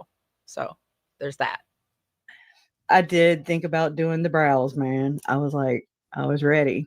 I'm not doing mine with no damn Sharpie. That's for sure. Did you see what he did to his damn eyebrow? That was hilarious. I was like, I feel like your eyebrow right now. I think sometimes we all feel like that eyebrow, at least. Yeah, he is wild, but he's unpredictable, and he's spontaneous. In my opinion, to me, I'm just like, you're calling? Okay, yeah, okay. That's what I would have done. I mean, I like that though. We need those kind of people in this world, and I appreciate it. And I hope, some people are like, oh my gosh. I actually want to put a panel together about the Mormonism and talking about Lauren, and a lot of people misunderstood what I was saying. I don't believe Kresha was ever a Mormon. I don't believe that Lauren is out of Mormonism, because a lot of people made the comment that Kresha was never a Mormon. And I went back to listen, and it kind of sounded like maybe I was saying that, but I was actually talking about Lauren. I don't not believe that Lauren's out of the Mormonism. I believe she's like sitting on the line trying to play both sides. So I would like to put a live together. And I know a few content creators that would like to join, and I would love to have Kresha in on that. And I would like your email, Kresha, if you could put your email in chat so that Kim could grab it for me. And so I would have it. Supporting blah, blah, blah. I have no dog in this hunt or this fight or whatever. I have no knowledge really about that case. I'm doing the best I can to keep up with my family's case, and it's a full-time freaking job and a half. So I just appreciate, whether you're for Karen Reed or against whatever and whomever you're for, just know that this is just like networking in this space. Okay, this is what you have to do. You have to do this. I'm not saying I align with everybody. I'm not saying they align with me. I mean, that's just common sense, right? It's You common couldn't sense. possibly agree with everything that I believe in, and you can't be held to those kind of standards that you can't talk to a person unless you 100% agree with everything that they believe. That's impossible. And I don't know how we got into those standards, but I'm rejecting those. I refuse those standards, and it sounds like Kresha does too. It should be common sense. I mean, if I was involved in that case, if I knew anything about it, but I don't even know the people's names except for the one, two, the one that died and the one that Karen Reed. Yeah. I couldn't keep up. Our case was going on at the same time. So, but it has to say something about his character, right? I mean, he's got a wider audience. He has been busting, or just doing. I think it says a lot about his character, because he didn't when you could tell there were certain things he didn't want to talk about, and he didn't he shut it down because it's his channel and that's what you got to do. But he didn't make you feel stupid about it either, right? He was just like, well, that's your opinion, right? Critical live streams about Lauren and her freaking, in my opinion, abuse, her manipulation, her exploitation. And he's calling her out. And that says something. That says a whole lot. I mean, where are our other in the true crime arena? Where are the bigger creators? I mean, are they still hungover from CrimeCon or what? What the hell? You know? Mimi, I put you in a timeout. There's no need to come in here. And I mean, we're not saying that hidden gems are pathetic. So you don't need to come in here and say that. Like, there's no need for it. And you're doing exactly what I just told you not to do, because you're giving us attention, which is throwing our pathetic butts out into the algorithm so the rest of the world can see our patheticness. So maybe if you don't want to show it to the world, don't come in here and say that to us. Anyways, no. I mean, I get it. I wouldn't want to be involved in this shit either. But you know what? Sometimes you have to be like Mindy Caldwell. All right. You just got to take a damn stand. And I mean, right? Like, I salute the shit out of her. I respect her for doing that. We'll go over that too. But be more like Mindy Caldwell.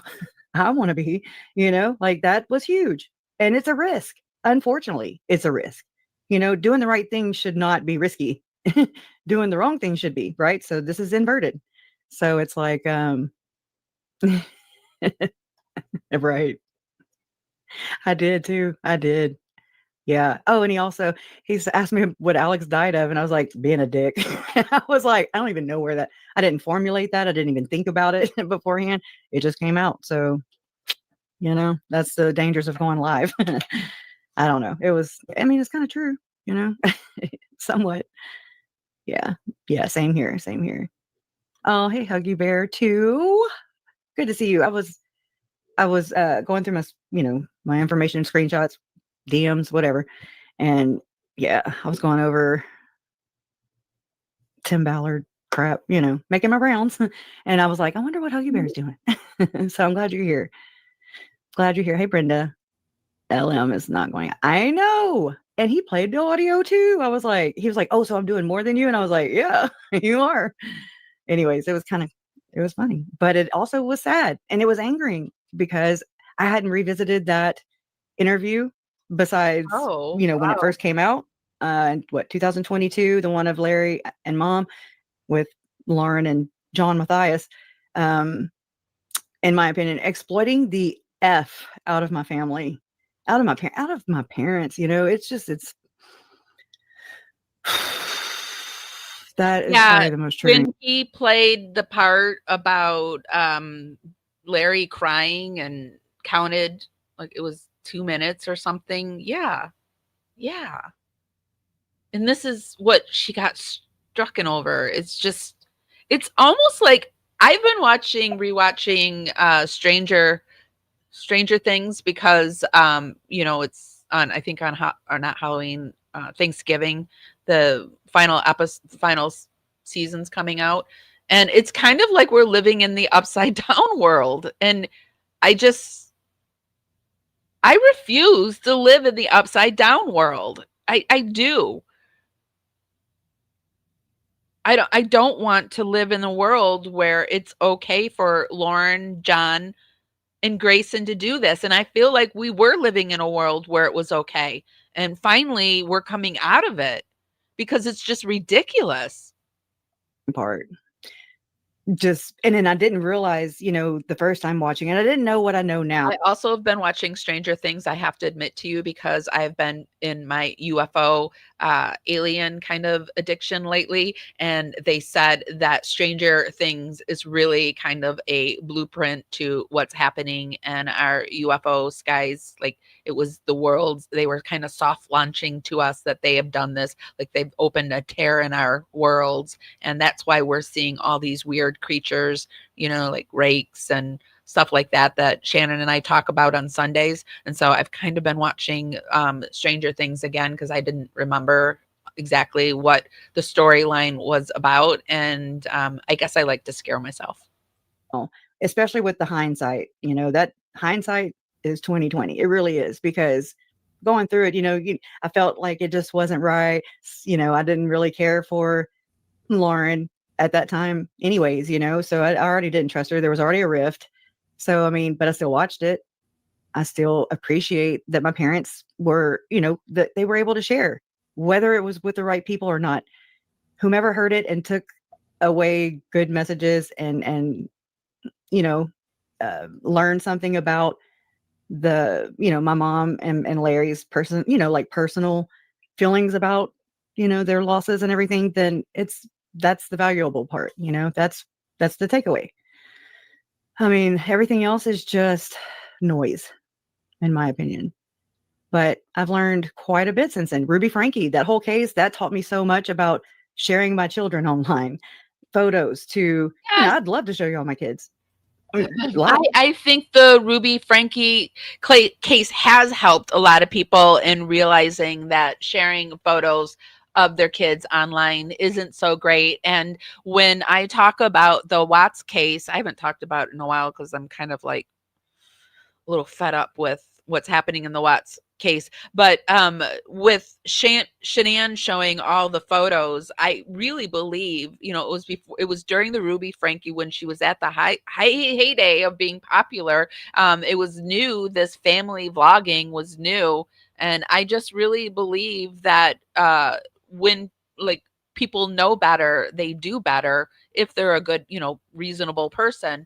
And so, I mean, it makes perfect sense that what we might have done in the early 2000s, we're certainly not doing today, right? Because we're all new to the internet. The internet is like this new thing. And I heard this podcast talk about the internet, and eventually people are going to be going to 12-step meetings because they're addicted to TikTok or whatever. Like this is going to be an addiction, and they're going to learn how to manage the internet better, because this is the wild west still. Even though like it's been around since the 90s, that's still very early, right?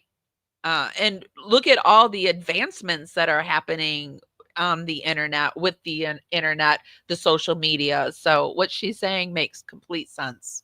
I mean, I have a almost 10-year-old. I have I'll just welcome to the internet. Oh my God, they grow so fast, right? 16, yes. That live right here. And I mean, I'd love to show them to you, but I don't trust anybody. And I think that's okay, so don't want to exploit the children. Hey, I've been really enjoying, you've been on it, girl. And I'm like, I haven't even, like, you've been live, and I'm like, okay, no, just don't even step in today, at least. I didn't want to, interrupt, and that's kind of what it feels, what I mean, when you enter a chat and I'm like, hey, and then I don't want to divert it. I was on Left Undone last night too, and yeah, I'm like, okay, I'll try to keep on track. But I have no Kresha with one track mind does not exist. It's It doesn't exist for me either. I think we all have a little ADHD. It does exist. Ritual crime, they exist. They have ritual task force that they get funded for, like in Utah, but they're like, oh no, there's nothing to see here. There's no such thing as satanic ritual abuse. And I'm like, right? Because y'all created that label. However, well, yeah. And don't you think that maybe they created it to throw us off? Like they used it a little too much to make us roll our eyes at this kind of stuff. Because now when you hear it, you don't believe it's a possibility. You're like, yeah, right. More satanic panic from the 90s, right? There is really egregious, extreme abuse of children that y'all labeled, to give it a conspiracy theory title, nasty label on it, so that when you touch it, you get the cooties, you get the conspiracy cooties. And so then everybody's like, oh no, she's got the conspiracy cooties. And then they judge you on that. You can put it in the search engine, my friends. There are people all over the internet coming out talking about their satanic ritual abuse, and whether, probably some of them are lying, but are they all lying? Are they all lying? I don't know. Could it be possible that every single one of them is lying? I don't think it's possible. But, you have to come up with what you want to come up with. And they're hard stories to listen to, too. They're uncomfortable stories. It's kind of like when the child X trafficking, that's still a hard subject for people to talk about and listen. And look what happens when you do over on YouTube. You got to play the game and you can't even say the words. That's where we're at. I'm of the opinion that it's just another way to cover it up. Abuse, let's be honest. Just like the term conspiracy theory was created by the 3-letter government agency that starts with a C. Good morning. Good evening. Welcome in, everybody. It's so good to see everybody coming in. C ends with an A. That term came out after the JFK assassination to do damage, in my opinion, and it's worked. It's a conspiracy theory. Oh no. That's some crazy people that we all owe apologies to. Okay. Turns out they were right. And this is before internet, but anyways, I'm just kidding. You do your own research, y'all. It's very empowering, but just like satanic panic, that label was meant to do damage, and it has, and it still is, just like false memory syndrome foundation, just doing really good damage. Although you wouldn't believe me if I told you. Tell us. Just false memory syndrome foundation was created by a couple who were accused by their children of SRA. Oh. So they're like, oh, okay, we'll just outsmart them and we'll create something to counteract that. We'll just say that your memories are false. And they were implanted by these therapists. Because there's a conspiracy. There's this whole, collective network of devious, I don't know, does this make sense, right? Yeah, of all these interconnected therapists who see patients, and then they just collude and conspire, confederate, and implant false memories. Are you talking about therapists that are maybe in like the MK Ultra type of situation? And because I believe that's happening. Yeah, I believe it. I believe there is real darkness out in that world, in our world, and what they're doing now, especially in the United States, is they're pitting the right and the left against each other when both sides are seedy mofos. And we're all dancing this dance where we're fighting right and left, while these evil people are rising. They're keeping us busy, my friends, and I'm no longer busy. I used to love politics and talking about this and that, but I'm no longer busy. I see both sides as being the seediness that it is. It takes a real certain kind of person to get into politics, whether you're right or left. And there are these networks out there that have been operating undercover, and the internet has brought them to the surface, and now they've got to do something different, right? The internet has both helped them and hindered them. And yeah, I believe all of this. And some of it I don't believe, right? You have to figure out where you're willing to go. And then sometimes I'm just not willing to open up my mind to that possibility. Like sometimes I've got to shield myself and be like, oh, no, I don't want to even think about that. But I do believe in all of this. But people, what do they get out of it? Please tell me what they get out of it. If I don't even want to entertain it because it's so dumb. I feel like these are conspiracies that are going to be brought into truth, kind of like it used to be a conspiracy that there was these big ape gorillas up in the mountains, until people finally ventured up there, and yep, indeed, and they're no longer like this conspiracy crypto animals. On Sundays we like to talk about cryptozoology, and there's a few animals that were on the crypto list that are no longer. So I feel like this is going to be a conspiracy that maybe hopefully one day won't be a conspiracy. It will just be a known truth that we can work on eradicating. But it's worked. And anyways, I don't know. I know that she went to, let me pull this up. I'm having that problem again where my lips are doing that pilly thing. Okay.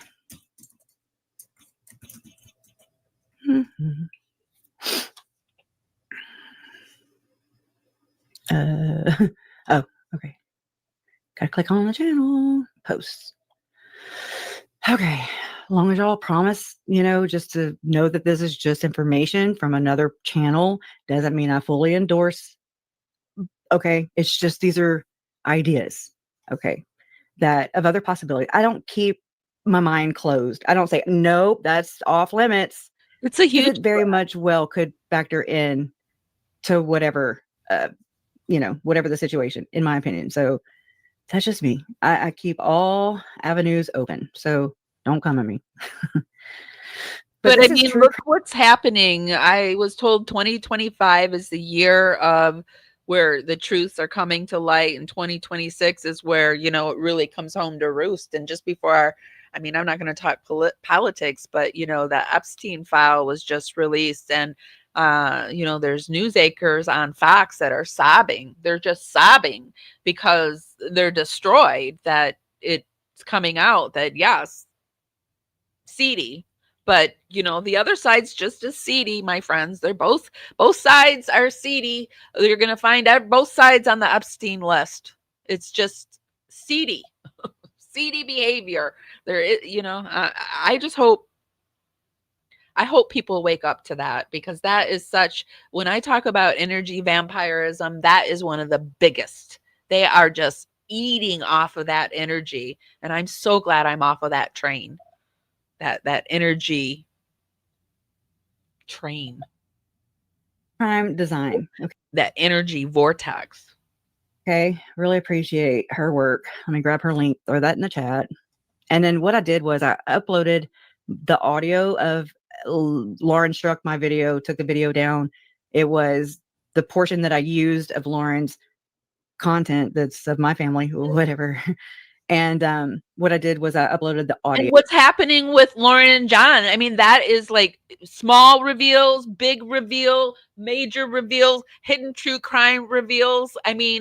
What she was doing was going to get caught up in the reveal. And here it is. And when what she's doing with the reveal is even as much telling as what she was doing before. Because if she had learned anything, she would just go away. And I say she, but when I say she, I feel like HTC is a she. Like, their pronouns are she. So, sorry, that cracks me up. So when I say she, I mean hidden true crime, right? She should just go away. Of that 17-minute, 42-second clip that she claimed. And so it's just going to be the audio, but we'll do that after this, okay? Then we'll go over to Turtleboy. Okay, so I watch her videos and stuff, true crime design, and she's done quite a few on the Delphi case. I would suggest go checking those out, Allison, and anybody else. I don't know much about the Idaho 4 case. I know I had to keep up with Lori and Chad, and Lori had 4 trials, or between the two of her and Chad. So another thing that I hate about StreamYard is like, if I increase I can't make things bigger and smaller and move it around, and it's annoying. But who is that true crime design? Okay. They had 4 trials in 2023, 2024, and then 2 in 2025 this year. So, my head's spinning, But this caught my eye one day recently. I wonder where that other post is. I feel like there's one missing. Hi, Carolina. But I did take screenshots. I always do screenshots because, you never know.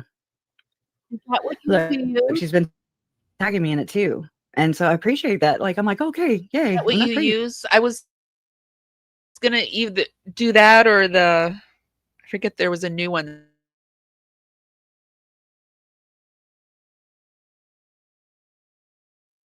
And I think that's how you do it. And I also want to be able to, when I get subscribers, have it pop up, because I don't know if I get subscribers during the live on StreamYard. You don't know, which is annoying.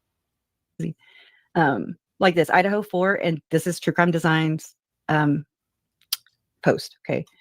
Idaho 4, and Delphi viewers and non-compromised creators, because there are some that are compromised, right? Really need to pay attention to what's going on in the Valo Daybell community via the hidden true crime exposure. Trust me on this. It's all connected by the very people, places, networks, institutions, and topics we cover on this channel. Lauren is not who she appears to be.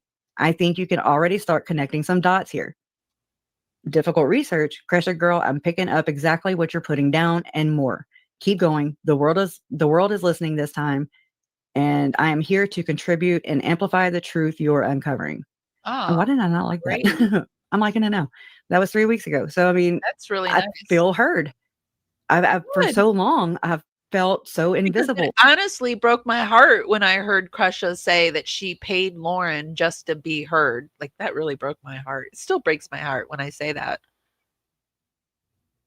Yeah, that makes me really sad. But I'm glad that you feel heard. I was thinking, I hope she realizes, like, right now, that she is heard and supported, and don't let anybody shame you for telling the truth, because you're doing nothing wrong.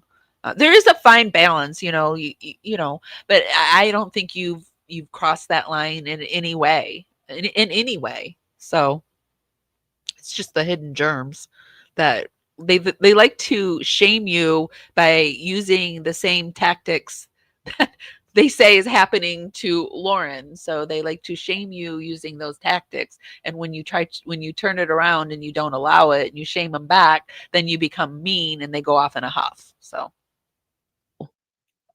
like, I'm like, what the hell am I doing this for? and then they just contributed to your algorithm. So yay. And I'm like, well, I'm doing it for my posterity, like I'm doing it because I promised my dead family members that this is what I was going to do. And so I'm trying to be a woman of my word. I'm not perfect, but I'm trying. Let me scooch down. It might be further down because it was about Othram.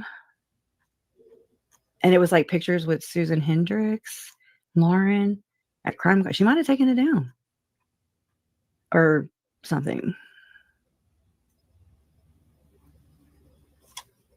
What is this? Coffin Daffer and the rest of the government. I'm just reading this. And the rest of the government's damage control industrial complex want Karen Reed supporters to stay far away from Brian Coben. Move forward. I want to get more into Inflicted gunshot wound in 1963. He was married to Jody Eshelman.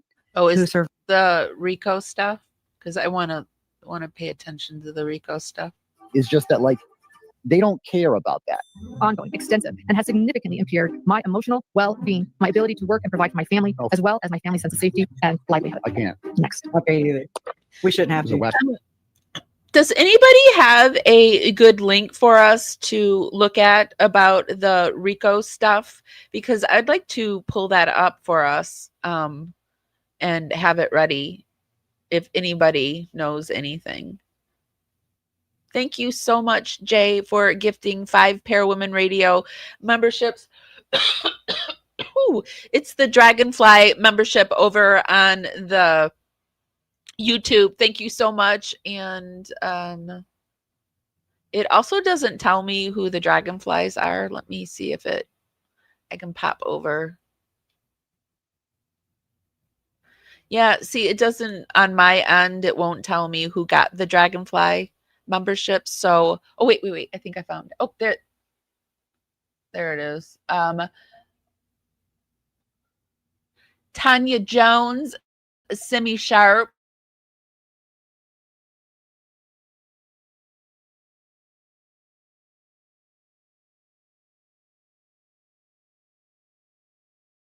and Juliet Bozer. Sorry, Juliet. Welcome to the Dragonflies. Congratulations. The Dragonfly is the membership program that we have over on YouTube.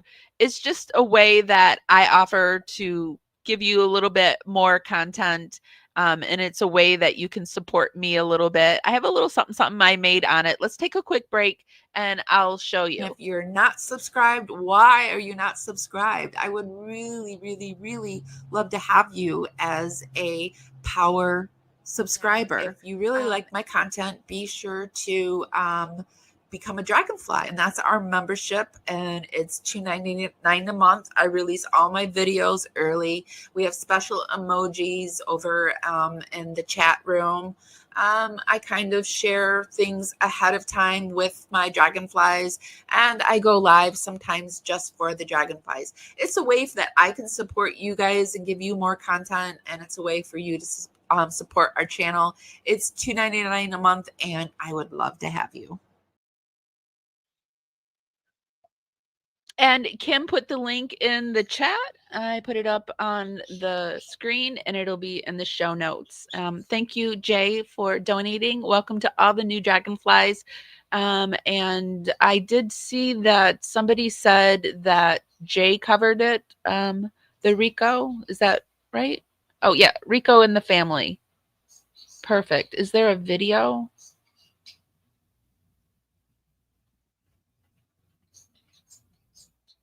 No.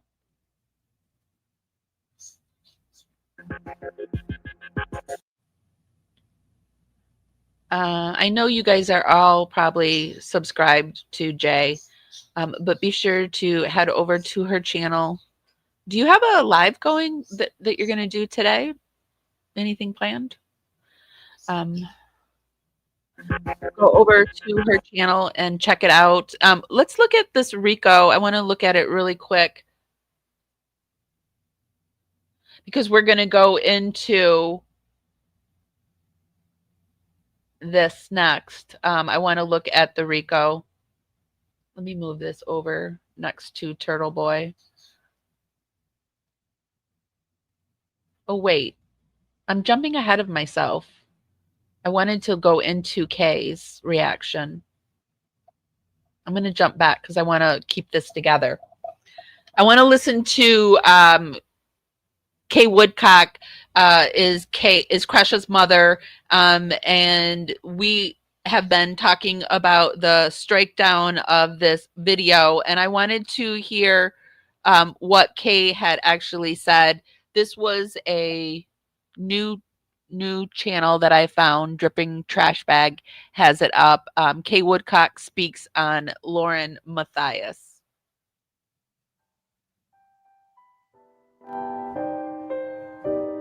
Sentencing on Monday of Lori Vallow Daybell, and it means a lot to us that you'd spend some time with us today.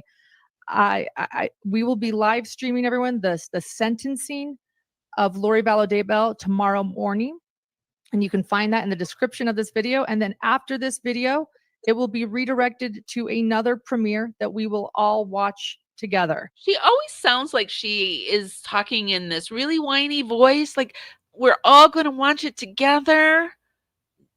Has she always spoken that whiny voice? Gosh, there it is, right there.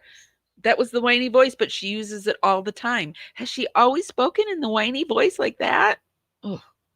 I've been spending some time in Rexburg and making sense of a lot. I always say I'm a visual person. I went out to Rexburg. I learned a lot. It helped me.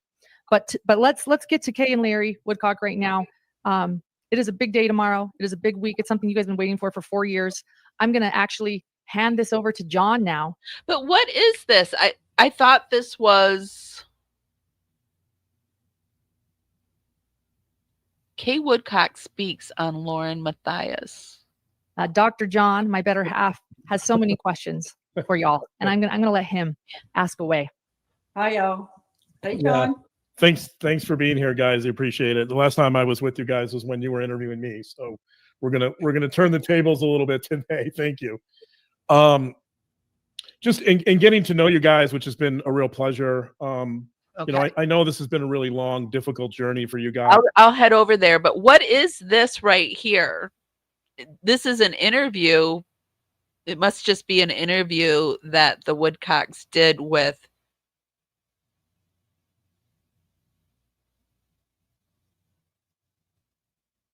Hold on. Before his trial, I started feeling Oh, she must go into where she overlays. I couldn't understand. Okay, it gets into Kay talking in a little bit. So this was just a video clip of the actual video that they're using, and they're going to use the audio of Kay. Hi, y'all.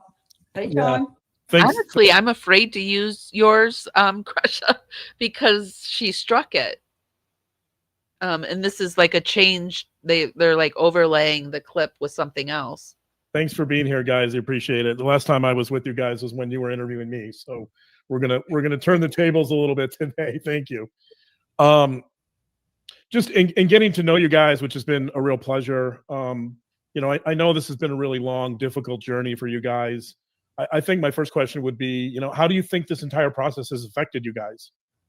Oh, it's just John, audio. this is Okay. something that has been life-changing. Let me find it then. I guess the way it affected me the most, that I look back and we really have spent a great deal of time looking back at our lives with JJ and what he meant to us, and what this has meant to the world.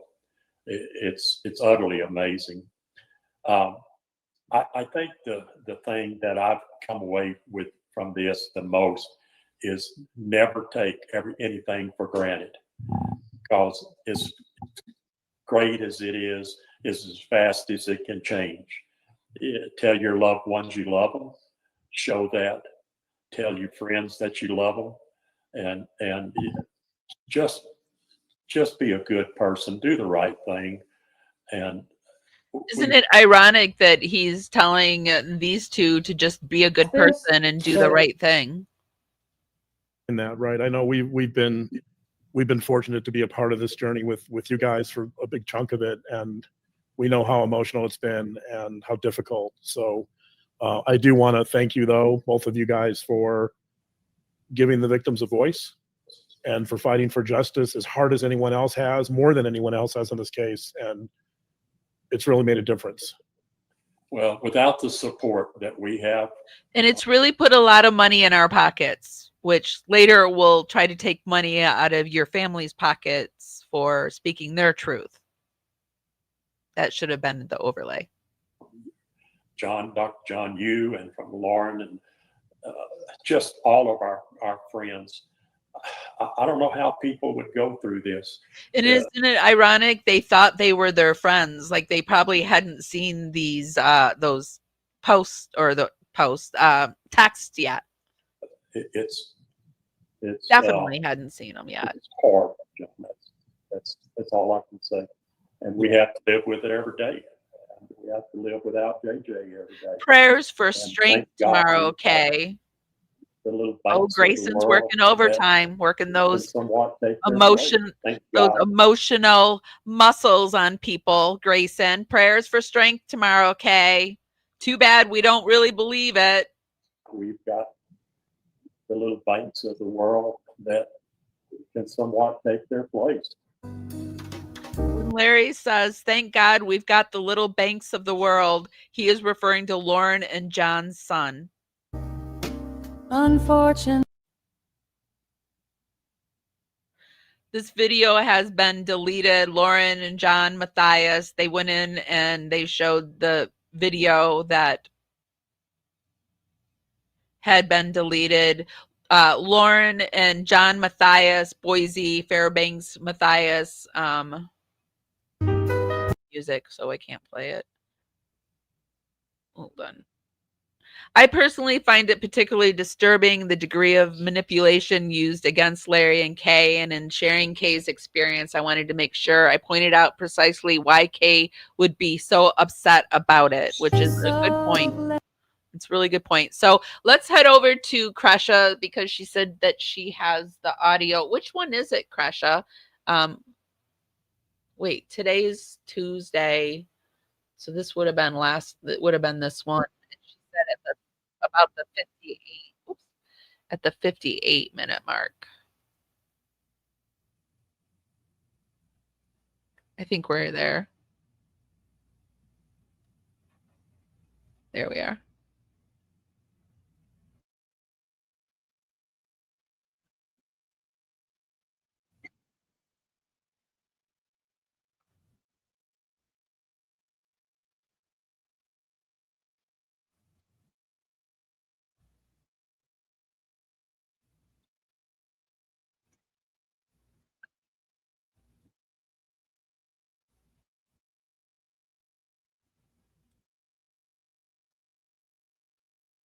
Hold on, you guys. I got to refresh it because for whatever reason, YouTube changed things. And if you can't like move things for speed up the speed, if you refresh it, it fixes it.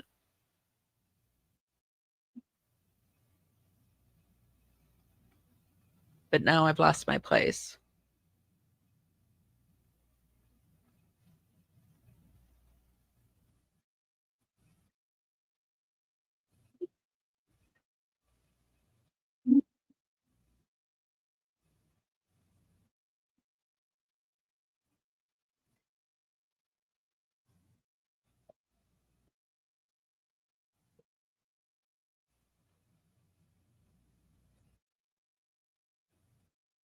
All right, I actually have to fix this. It's saying on my end that the browser has stopped sharing, so I've got to reset my screen.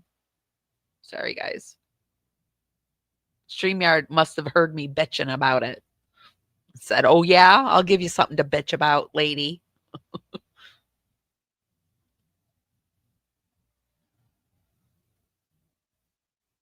Okay.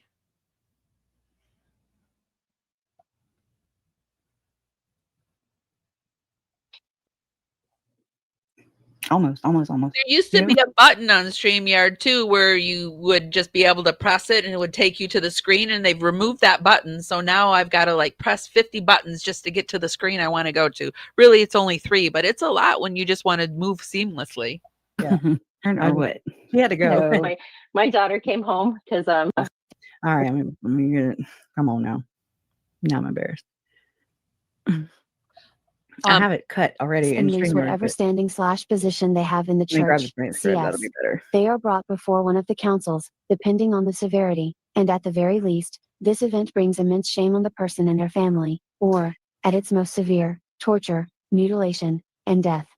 The peacemaker. I'm gonna pause it so it can stop flipping on me. Wait, when does Kay come on?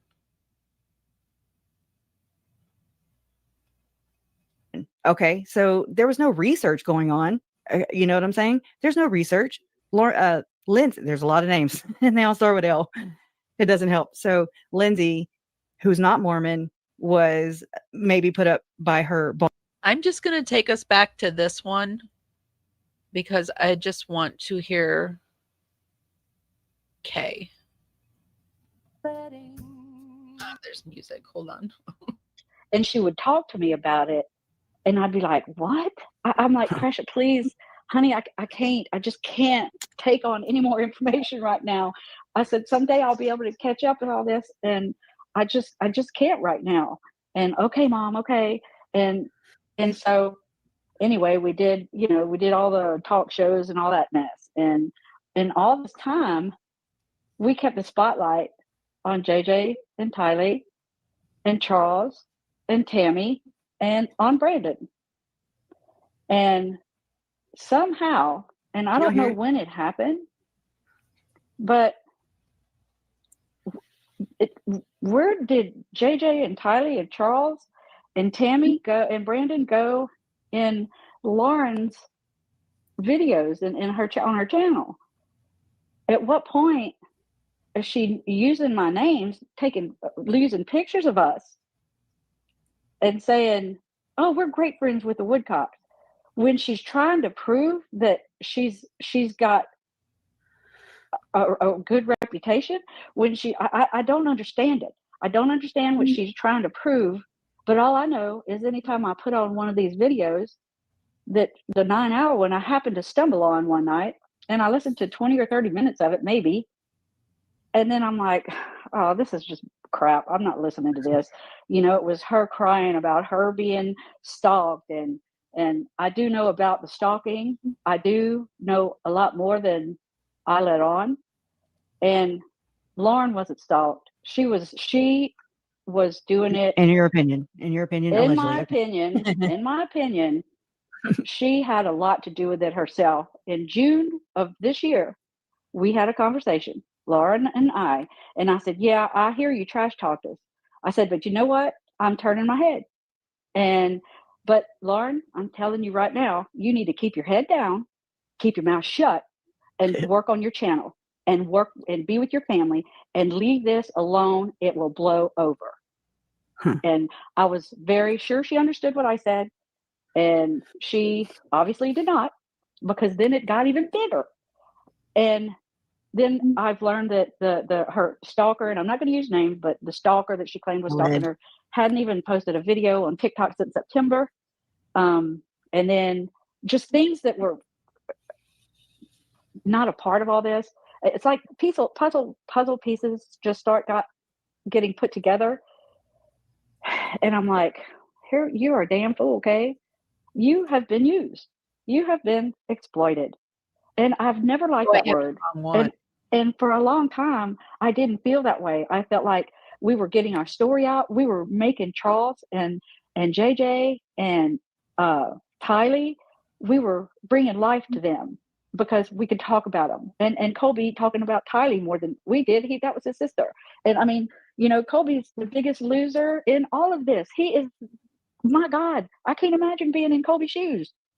But I am so incredibly proud of him because have sweet dreams. He has landed in a good place. He's still got a ways to go. We all still have a ways to go.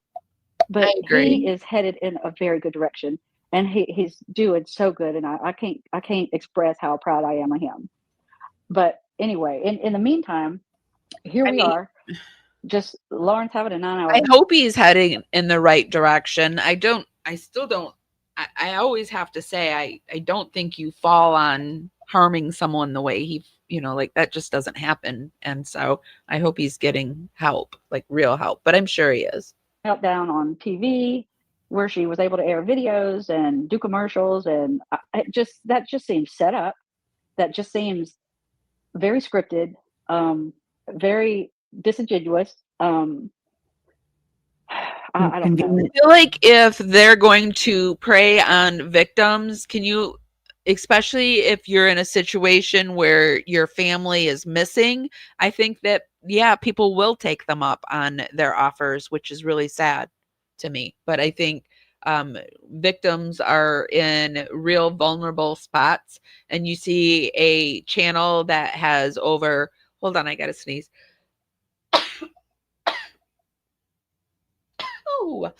You see a channel that has over 300,000 subscribers. Yeah, you're going to take them up on it to find your missing loved one. So they're going to be like real vultures on victims, which is going to make it even worse.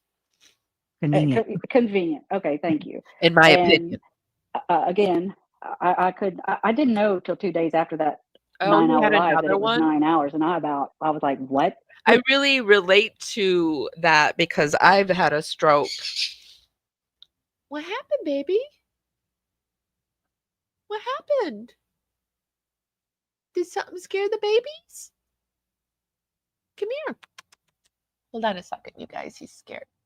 What happened, babies? You okay? Junie's okay. He's okay. Yeah.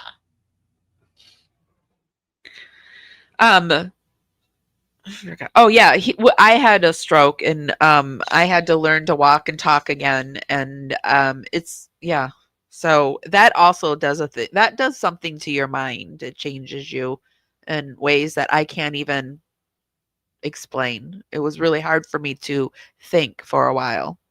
Couldn't put my thoughts together. And it affected my emotions. It kind of made me a little mean, like extra mean.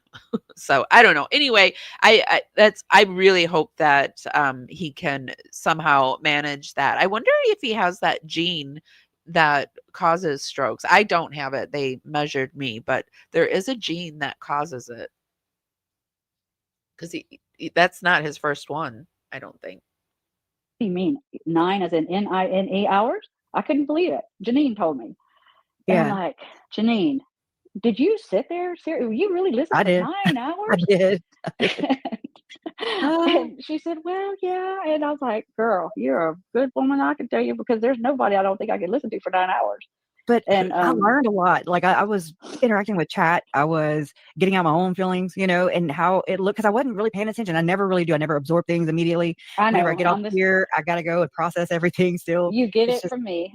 yeah, it sucks. The fog brain, but it's not immediate. And that's why I don't react immediately. I'm not a knee jerker anymore. I used to be, but I just remember like in my feelings, because that's what she was targeting, and she succeeded, in my opinion, in my case, like in my experience, and I let her, and I was trying at that time to just let bygones be bygones, because 6 years, it's been 6 damn years, and obviously I'm the only one. That's where there are no perfect victims, because I was going through a real dark period, and I'm not a victim, but I was, victimization was happening to me, and I was becoming angry and hostile. And I think that comes from, there are no perfect victims, because even you are going through something, and you don't always react in the best way, right?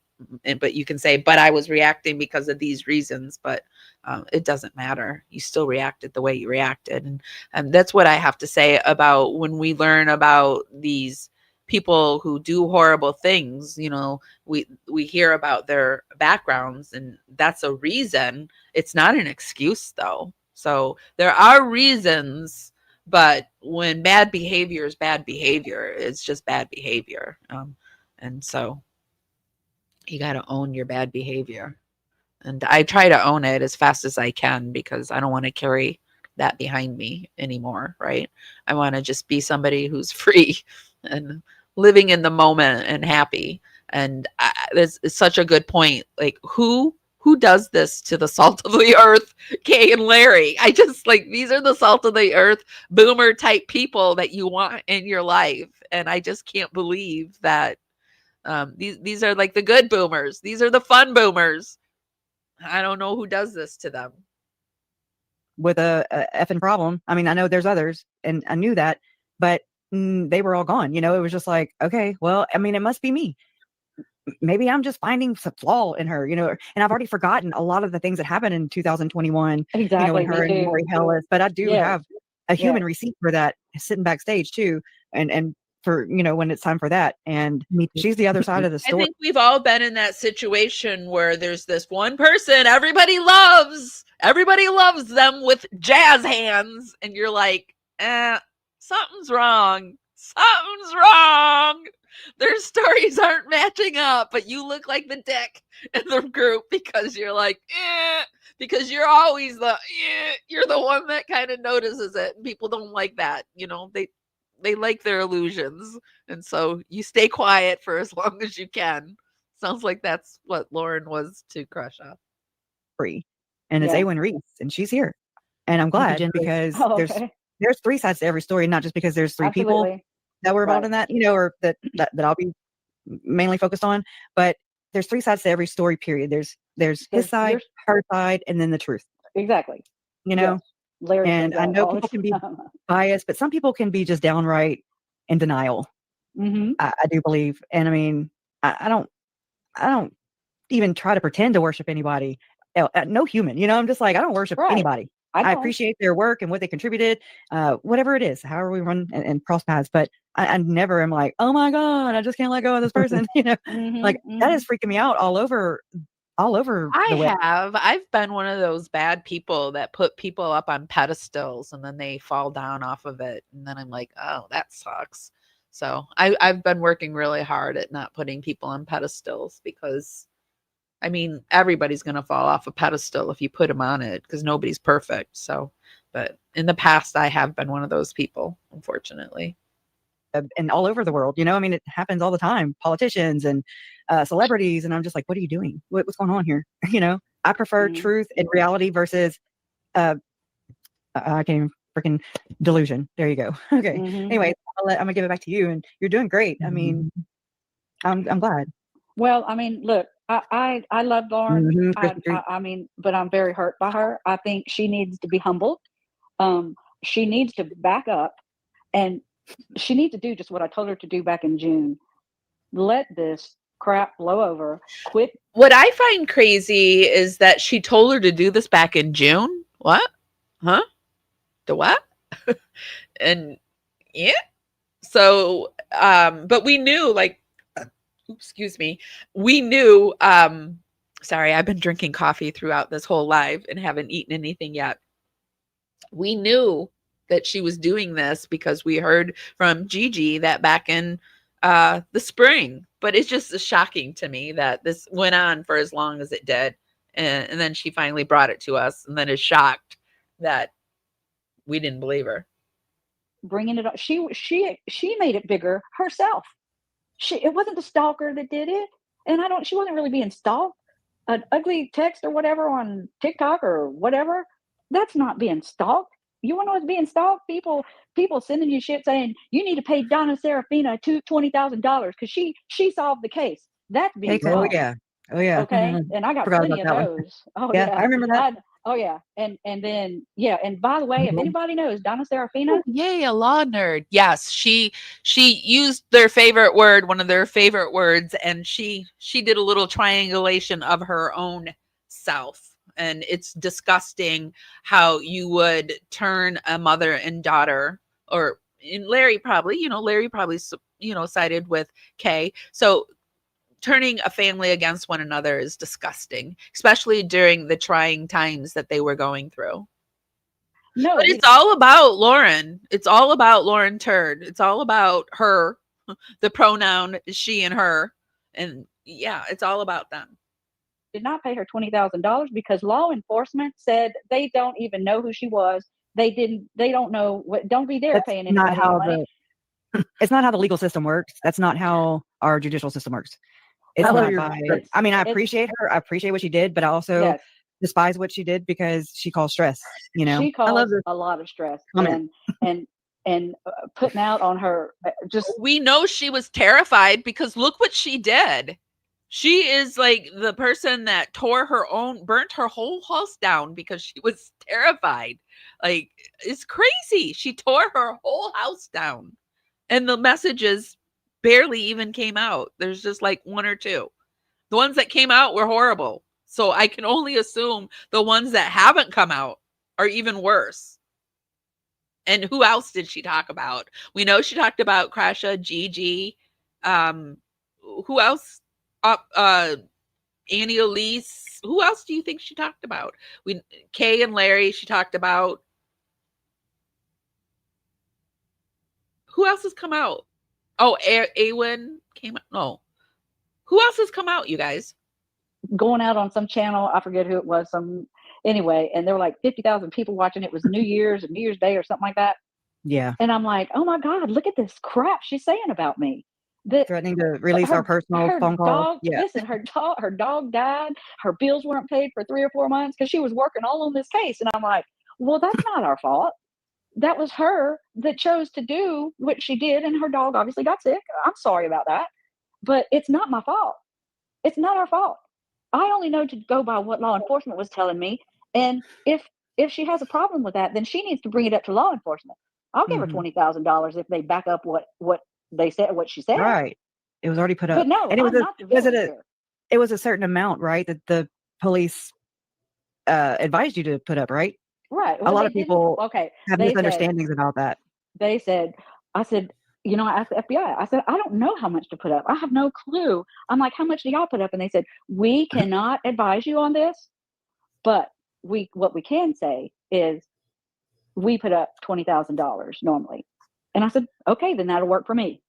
They didn't advise me, but I heard that $20,000 number and it sounded good to me because I didn't know. I've never done that before. I've never put up a reward for anything before, much less 2 kids.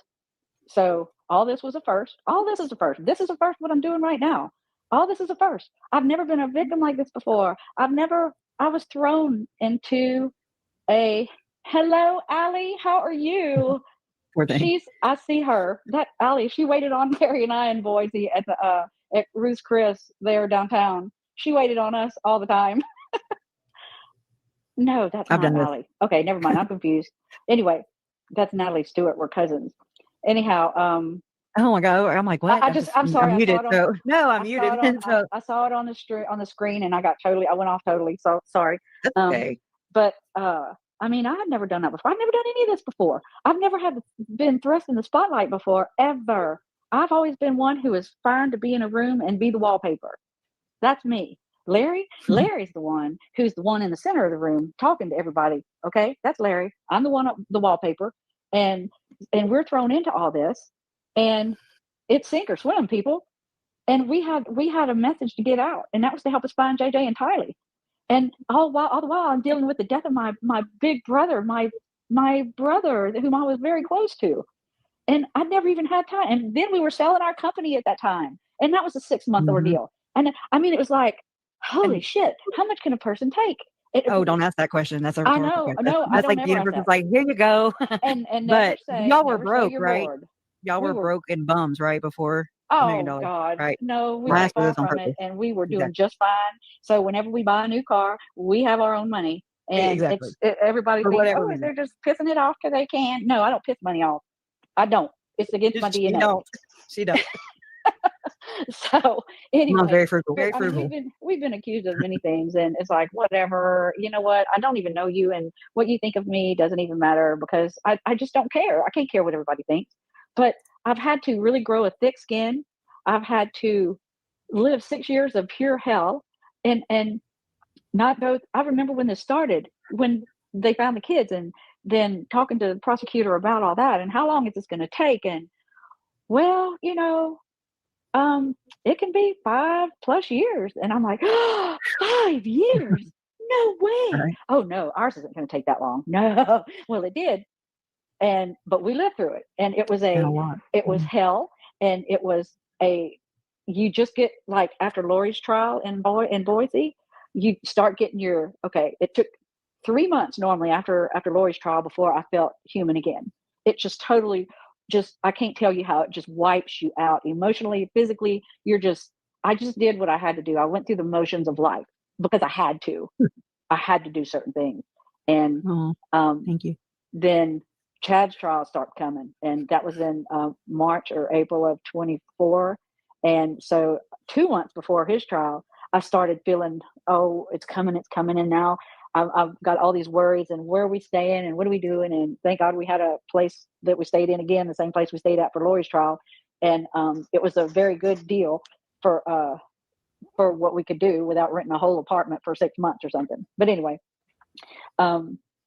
it's just the trial lasts 6 weeks, but the effects before and after each trial, that would be probably about 6 months of my life, going from getting ready for the trial, a couple of months, then the actual trial, and then testifying. And then that was, oh my God, I've never been one to want spotlight on me at all. I've never been in front of a court. You're ending. So that was Kay's response. While that was going, I did find some stuff on the RICO that we're gonna be able to take a look at. But somebody had asked Kresha, and I don't know if she answered, but they asked what Megan had been saying lately. And I did notice over on Reddit that Kylie Cosmos, she's an ex-Hidden Gem. She had posted over there, and she put, got some response from Megan yesterday. I thought, let me make sure it's up on the screen. Hold on, I got to take down the overlay really quick. So over on Reddit, got some responses from Megan yesterday. I thought this could give us a little insight on what's being said. I definitely went off a little bit. Who, me? Never. But I put my comments as well for context. I might be giving my secret identity away. I think you have, but sometimes you just don't scrub that docs off hard enough. Am I right? Dr. Yawn, I can't even read the last one because I got so fired up that she asked me for receipts. But she put, it's incredible how these lyrics actually still apply for this very situation. And I've wondered the same thing myself about you. A little background information. I followed HTC for years. Your interview plus story was actually one of the ones I found more impactful. I'm a survivor of severe abuse, coercive control, and stalking. I think it was what I went through that really actually brought me into the true crime community, especially because I was keen on advocating for the very lacking laws that are in place. Of course, it was my knee-jerk reaction to believe everything Lauren was saying. That is actually until I actually listened and saw with my own eyes and ears what this truly was. It's disappointing at the very least to see Lauren weaponize the already feeble laws we have in place. It's been, of course, it was my knee-jerk reaction to believe it's been even harder to hear some of my favorite YouTubers for years, like Judy Ron, tell me that I'm subhuman because I disagree with Lauren's interpretation of the law. You're not going to hear people that have been through this call themselves victims, but these kind of things always do make it a little bit harder for survivors to share their own personal stories. The shame is already built in, but then when people like this have a mockery of the experience, well, it makes it just a little bit harder, especially when you have to convince people that you're telling the truth. You're not going to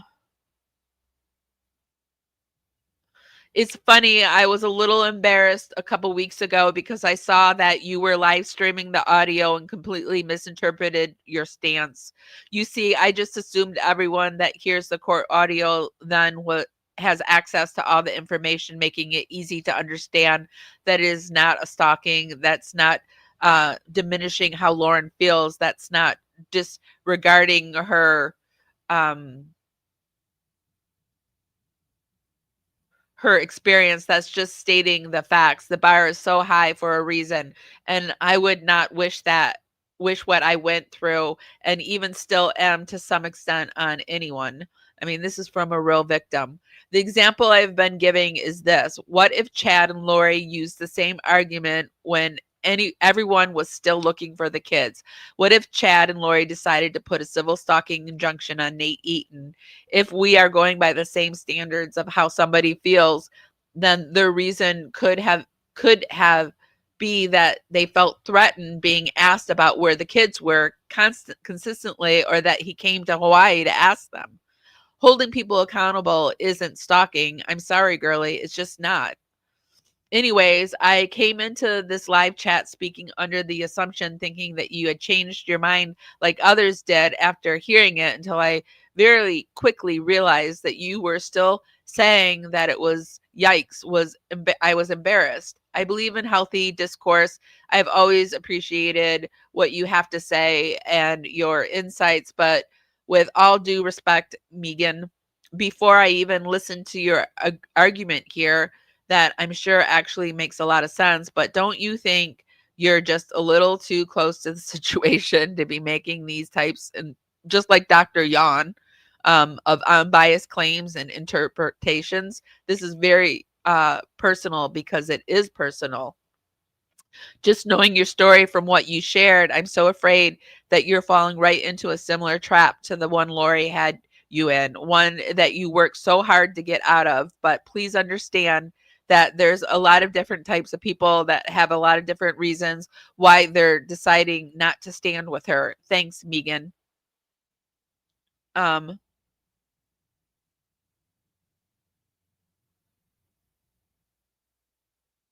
on.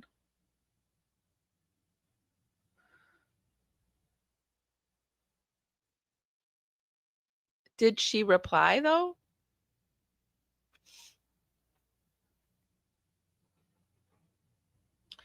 Here she says more. She says, "Girly, oh my goodness, I can't listen to this anymore." She must have been sometimes people watch videos. I do this too, and I go into the comments and I comment while I'm watching.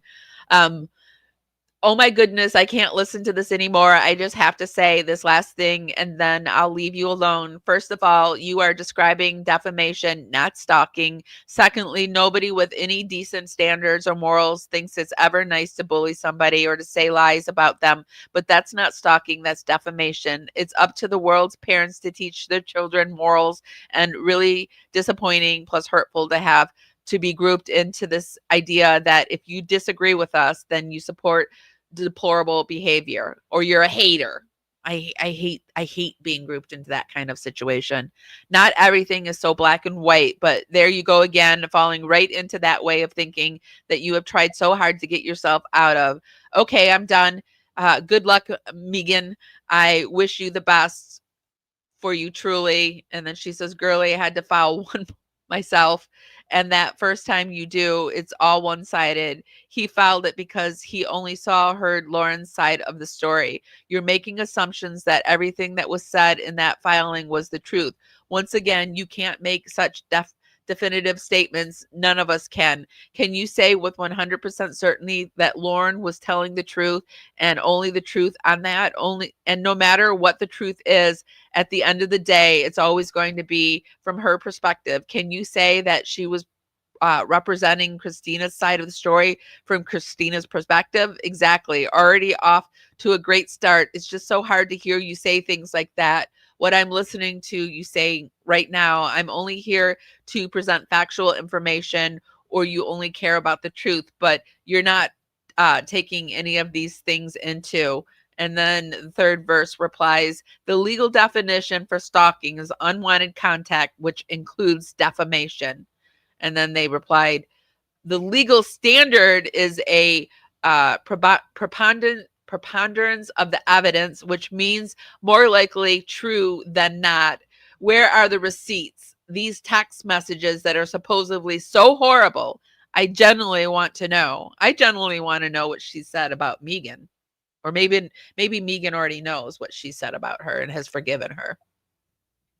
I do get why some are not understanding Lauren's side, and I do appreciate you taking the time to explore your position.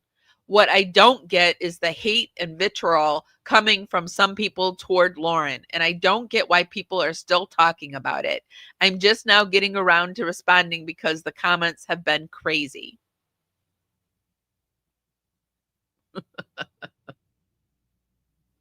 And then we got that. You can't respond to this.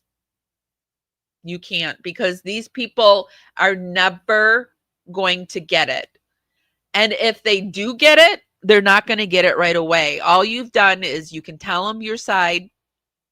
And I don't even try to explain anymore. I'm like, what do you understand? I try to get them to tell me what they understand. And if I know that it's been explained to them, don't engage. The seed has been planted. Lord, pray that it grows, but it's just more energy vampirism, what she's doing here, because she's willfully deciding. It has been explained to me over and over again, but I shall use this statement over and over again to drive you up a wall and then down it and then around it and over it. Don't engage in this kind of stuff. She's willfully deciding not to see it. In my opinion. In my humble opinion. Okay, so let's move on and look over at the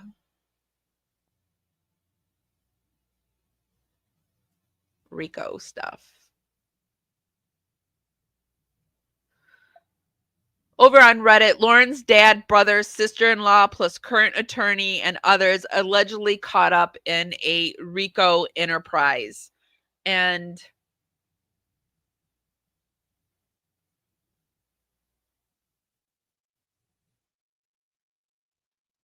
let me find.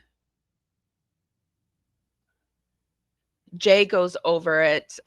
So hopefully this is the spot. I say Jay is for justice, but she's been covering the Lauren case over on Every Day with Jay. So be sure to subscribe to both of them. Firm has the honor and privilege of representing blank. We are in receipt of your cease and desist letter on behalf of Lauren Matthias. This letter provides no specifics about what blank allegedly did. Is it your practice to send demand letters that don't contain a single factual allegation? This seems pretty ineffective. Is my client coming to your client's home? Is my client in the house now? Can you show me on a doll where my client touched you? I mean, what even is this? Is this a mass mailing you just sent to everyone? Did my client accidentally fill out an index card at a timeshare presentation and he wins a free demand letter? This is fucking great. You request that blank cease and desist from any continued harassment and dissemination of altered, AI generated, or private messages, which you attribute to Miss Matthias, which you claim violates Florida's wiretapping law. You also claim that this is unspecified conduct, constitutes stalking or harassment under Florida statute, blah, blah, blah. Mama Bear, thank you for becoming a cooter. Thank you for joining today. I do not find any record of you being a member of the Florida Bar. Accordingly, it is probably an honest mistake that you have misrepresented Florida law. He says, but I don't know. He says, I don't know, but I don't know. Florida law isn't that hard. But call me crazy. You really whiffed it on Florida statute 934.03.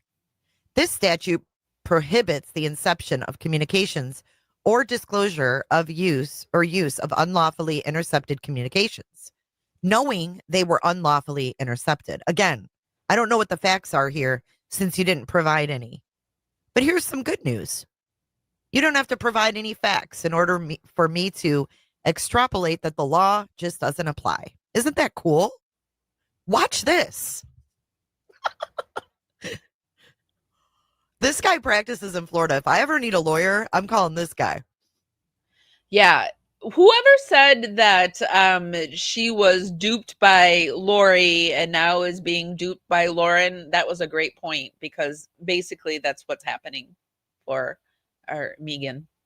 I see nothing in your letter suggesting that blank or anyone else intercepted any communication by your client, by anyone else, nor any discussion of any fulfillment of the requisite mens rea. I don't know what that means. It is kind of weird how you could think altered or AI generated messages that purport to be from your client could possibly have been intercepted, as your client necessarily would. Someone told me yesterday that I sound and look like Jay. I was like, I can maybe hear the sound, but I don't think we really look like each other. But just the sound, but we're both from Michigan. I think that has something to do with it. Michigan people are very nasally. We're very nasally because we're like right in the middle, like New York and Chicago, where we were one of the stops. And so we've got the Chicago and the New York combined with, we've all, like, a lot of Michigan people are somewhere from the South. So we've got the, the hillbilly accent in there too. So it is what it is. Not have been a participant in such communications. So without even knowing what facts your client is reporting to you, or you relied on in making this demand, I can tell you that this statute just can't possibly apply. That leaves the claims of stalking and harassment. Again, there's no information for me to go on, just an assertion that blank is harassing your client. I am left to guess as to the method of this harassment. Florida statute 784.048 defines harass as to, quote, engage in a course of conduct directed at a specific person which causes substantial emotional distress to that person and serves no legitimate purpose, with, quote, course of conduct defined as, quote, a pattern of conduct composed of a series of acts over a period of time, however short, which evidences continuity of purpose.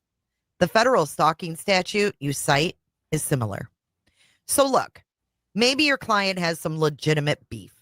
If she does, then you kind of need to tell us what it is. Until then, I guess you can just keep sending letters that say, hey, cut out doing that thing that really isn't a thing until we say to do that thing.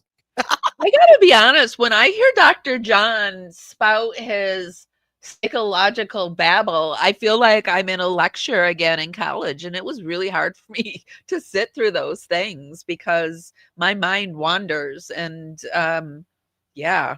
And then when I got out and I was, I'm an ex-social worker, and I got out to the field and I start talking like John, and I see my clients' eyes roll back in their head, and I'm like, this is boring. I know it's boring because I was the same way. So I just kind of started moving my slang into it to try to, I don't know, give it some zhoosh, some zhoosh. And it's how I talk. But Dr. John is just like, and I look at Dr. John and Lauren, and they're just like big blowhards. It's like, it's too much. And I love this lawyer because this lawyer is kind of like he's using legal jargon, but throwing in his little sarcasm. It's perfect. I mean, at least that would be funny. To conclude, we don't know what you're talking about. My client is not going to comply with your letter in any way, shape, or form. You're crazy. And we hereby demand that you stop doing something. You have to guess what it is, though, or you are committing a RICO violation. Govern yourself accordingly. Sincerely, Mark J. Randazza. We're asking you to stop doing that thing. What thing? You know, the thing. Oh, the thing. Yeah, that thing. We're going to ask you to stop doing the thing. Oh, okay. Mens rea is Latin. It means guilty mind. Thank you, Pearl Strand. What do you guys think of this? I think it's hilarious. The intention of doing something knowing it's wrong. I fucking love it. So it's funny that he mentions this, right? You have to guess what it is, or you're committing a RICO violation. That thing. So that brings us to the next bomb that was dropped on Reddit. What's the next RICO? bomb? Oh, I won't leave you hanging. The RICO Suave. Okay. This is a bomb. Okay. Yikes. Okay. So here's the actual filing. And we're going to go through it. But I'm also going to take notes from the person who posted it on Reddit, who is Bright Breakfast. So Bright Breakfast 3911. Thank you. Was this really filed 9/17/25? Oh, why did I think the RICO was older? You for posting this. Greatly appreciated. So I'm going to read through the Reddit post, and then we're going to read through this document at the same time. Oh, Shaboogies. It is so good. Like, it's so good. This Is it 3 hours and 30 minutes long? Good. Just out of curiosity. Involves so many characters. We might. So in a nutshell, we might be here for a while. Let me just tell you a little bit about the defendants. Let me scroll up here so you can see all these defendants in this RICO. And just to break it down a little bit for you as to who the defendants are. Hold on. Wait, I'm where gonna run are it down you? for you. Where are you, Kylie? They're coming from Florida. They're going somewhere cold. That's crazy. Because it's even kind of cold here in Florida. Oh, okay. You reviewed something else. All right, good. They're gonna shit. Okay. Okay, so the defendants are Lauren's father. Just help a brother out here. Thank you, Patrick, for Hold on, you guys. I need to refresh it so I can speed it up.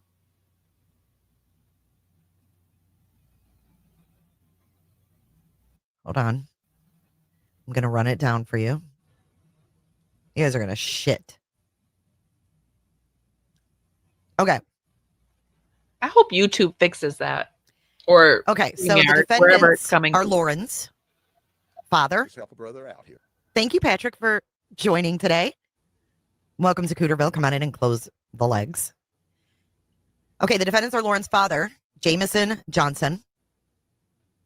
Stepmother, Karen Salas. Brother and attorney, Pace Johnson. The brother that's not the attorney, that's Sister-in-law, the attorney? Stacey Okay. Roberts.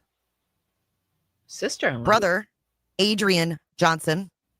What? Sister-in-law, Stephanie Strasnick. And there is also 10 unnamed does. Brother out here. I am fucking shook. Thank you so much, Flo, for just gifting 10. Holy smokers. We got 10 new cooters. Okay, I Nikki, understand Vivian. now. You're coming to Florida. You have 2 places, but it's cold here. So, well, I mean, I guess it's not that bad. It's like 60s, 70s. And Florida Girl, JoJo Nanny, Twisted Branches, Allie, A Girl, Heather, Roxy, and Pyrex. I love Pyrex dishes. Welcome to Cooterville. Come on in. And Close your people legs. have been getting like tattoos of Pyrexes. I'm going to move us forward a little bit. I always thought that girl's too pretty to be her real picture, but it's her. Christina is beautiful. Okay, so let's keep going on the defendants. Thank you again for joining, you guys. And Flo, thank you for the 10 cooterships. Okay, so we've got Dastin Doe, who is her lawyer, the one that we heard in the recording. Jared L. Anderson, who is a Utah attorney. Jeremy Short, who's a Utah attorney. David Gardner, a Utah attorney. So it looks David like they've got more than 4 attorneys now. Knudsen, he is the owner of All the Gravity LLCs, which is a direct lending alternative finance company. Whew. And then we have the CR True LLC, which is owned by Pace Johnson, and also 1028S 1990E LLC, owned by Pace Johnson. Lauren is not named Irish, but there's 10 unnamed does. Look here. Where is Pinella? See this right here? And does 1 through 10. There's 10 more motherfuckers that aren't named yet. Something's going on here. These people, okay, so I'm going to go through the list again before we go through this lawsuit. I'm going to tell you who everybody is, what they do, what they own, etc. Okay? First of all, though, I'm going to show you who the plaintiff, right, is Max Warren Barber.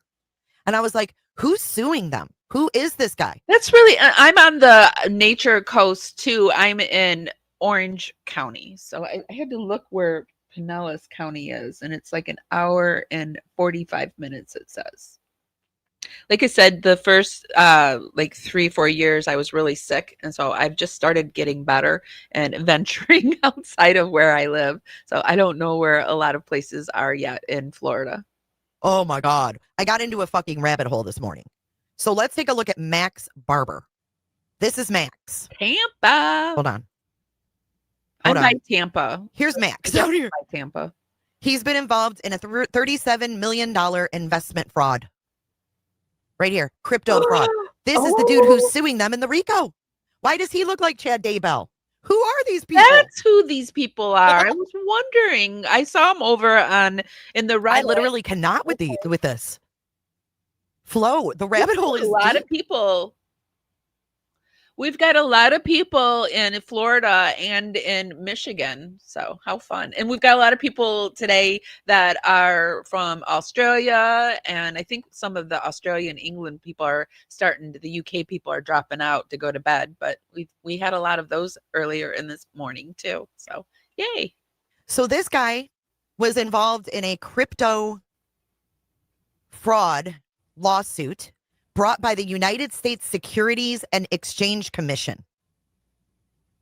What? And they're saying, and this article here says they said they would only testify if it was kept secret. Okay, so I'm going to be upfront. I got these 2 situations mixed up. I was getting the RICO situation mixed up with this guy's situation with the defamation. This is something completely different. Oh my gosh. Oh my gosh.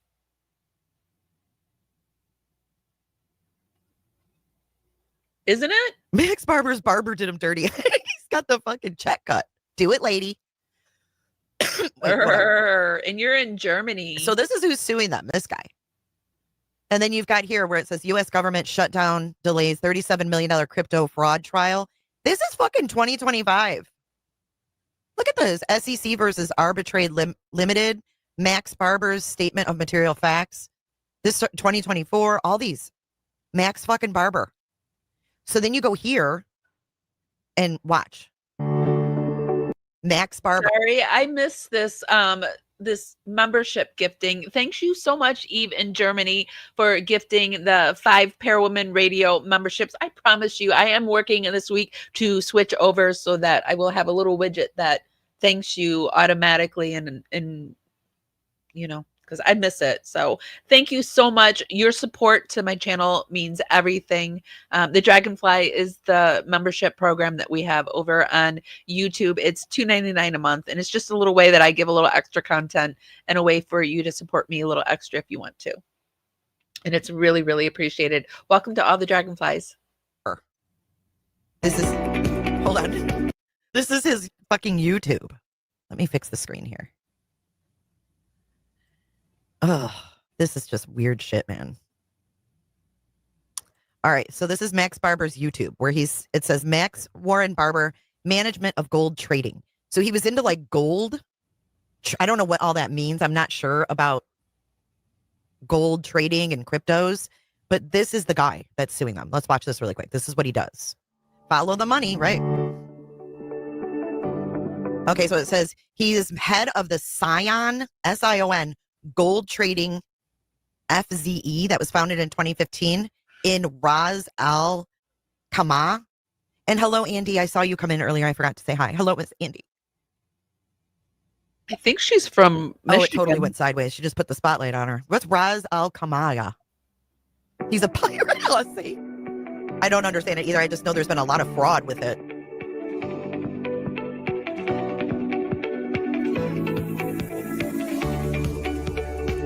Look at that. Why does he have a fucking... Look at it. He has a carnival ride in the background. On shit. It doesn't... In accordance with In the accordance with the law, law, every company or person that participates in gold trading is obligated to behave in a manner that is compliant with the whole of the government's imposed rules and restrictions on the matter. And he's got a fucking carnival ride. What a weirdo.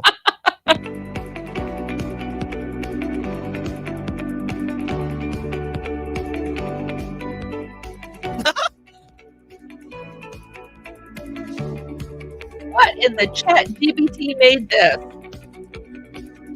It's like he's a law-abiding citizen or something.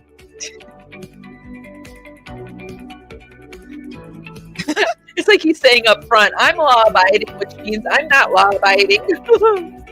So this is just like making it look like he has 3 subscribers. And he's only got like 4 videos on here. Oh.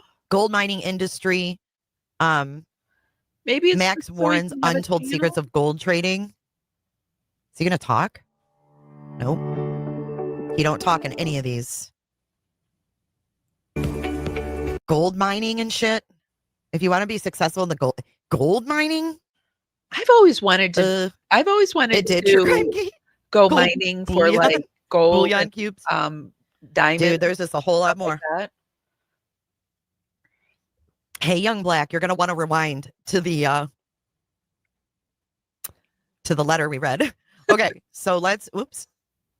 So again, this is Max Barber. This is who's suing them. Let's go back to the RICO. Okay. Let me fix this again. Bear with me. Rico Suave. This is so fucking wild. His name was. All right, so we've was got Max Lola. Barber is the plaintiff. was and we've a got showgirl. David Knudsen, and I'm going to read again who they are. In this lawsuit, as defendants, we have father of Lauren, Jameis Johnson, Fulbright scholar, went to Columbia Law School. Her name was Lauren. She was a showgirl. Now I've got that song in my head. He's been disbarred in 3 states. Stepmother, Karen Salas, the owner of the Unfolding Human Massage and Energy Work. Brother and attorney, Pace Johnson. He's the managing attorney at Pace Johnson Law. Meet Pace Johnson. Here he is. There's Pace. Hi, Pace. We also Such have a- sister-in-law. Such Pace a Mormon name, too. Like Utah name, Pace Johnson. Roberts. She is a psychotherapist in private practice. Wait. Oh. It's a girl? Oh, I'm sorry. Excuse me. Is it a woman? I'm saying you're going to make me spit out my coffee. Yes, the Unfolding That's what it Human. matters, I guess. Can't make it up. Then we have brother Adrian Johnson, and he has a business degree from Oxford. sister-in-law, Stephanie Strasnick, went to University of Vermont and owns an advertising agency. Then we have, of course, the 10 does Who's that are the listed dog down here? Down here as well. Who's the dog? Is this supposed to be Lauren's emotional support dog? It's funny if it is. Right. And then the others are Tatum Jorgensen, the legal assistant at Pace Johnson Law, Daston Doe, Utah attorney, 6 years, Jared Anderson, Utah attorney, 27 years, Jeremy Short, Utah attorney, 19 years in eviction law, David Gardner, Utah attorney, 12 years, eviction law, David Knudsen, owner of all the Gravity LLCs, a direct lending alternative finance company, and 1028S 1990E LLC and CR True LLC are owned by Pace Johnson. This is Pace Johnson. This is Lauren's brother. Brother from another mother. All defendants knowingly conspired and agreed to achieve the common unlawful objective of the enterprise. Their precisely coordinated actions demonstrate a meeting of the minds to Pace is actually what she used to look like now that I'm looking at him before she did what she did to her face. Slap this wig on her on Pace and we could have Lauren Turd. Conduct the enterprise's affairs through the pattern of racketeering. Who would like to go to freaking Thanksgiving dinner at their house? Me. I would actually, just to go. All right, so let's start looking at the allegations here. We're going to read through this recount. Conversation happened at Thanksgiving. Or so, David Knudsen, a principal of Gravity Entities, Gravity Capital LLC, Gravity Funding LLCs, allegedly mischaracterized a $332,000 consumer loan as a business purpose. Knudsen allegedly then recorded liens of $1.2 million on each property, $2.4 million total, despite the $332,000 loan. Knudsen and the Gravity LLCs allegedly failed to correct liens as ordered by the bankruptcy court. They filed bankruptcy and then allegedly had a foreclosure sale with Lauren's dad and brother, where one of the brothers allegedly acted as a straw buyer. Her dad and one brother then allegedly forcibly entered the property and rekeyed the door locks. One brother then allegedly filed a fraudulent eviction action. Her dad and one brother then allegedly used a new... So to me, it sounds like her family knows how to use the legal system and get away with bad behavior. It's being called out like the year 2025. This is look, they're in court now too. But it seems to me like they may have been using this behavior. Like Lauren has been taught this behavior, and they're not used to kind of like, you know, has anybody been watching the Murdaugh story? It's not been very good, whatever that new series is. I'm kind of pissed off that I watched it, but like once I got in, you know, I figured I needed to finish it. But kind of like their family got away with a lot of stuff because they were a legal family, you know, they had money, their reputation, blah, blah, blah, blah, blah. And it sounds like maybe they have been using these tactics for many, many years, and maybe these tactics are no longer working for them.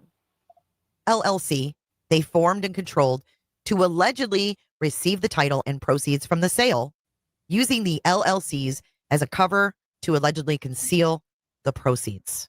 Yeah, you didn't have to really watch the what I just said, but it's kind of like the Murdaugh thing, you know, like how they used and abused the system for many years. And a lot of the big reason why they were able to use and abuse the system is because they were lawyers and proficient and, you know, stretching and bending the law that a lay person wouldn't really know how to do. So just seems to me pretty ironic.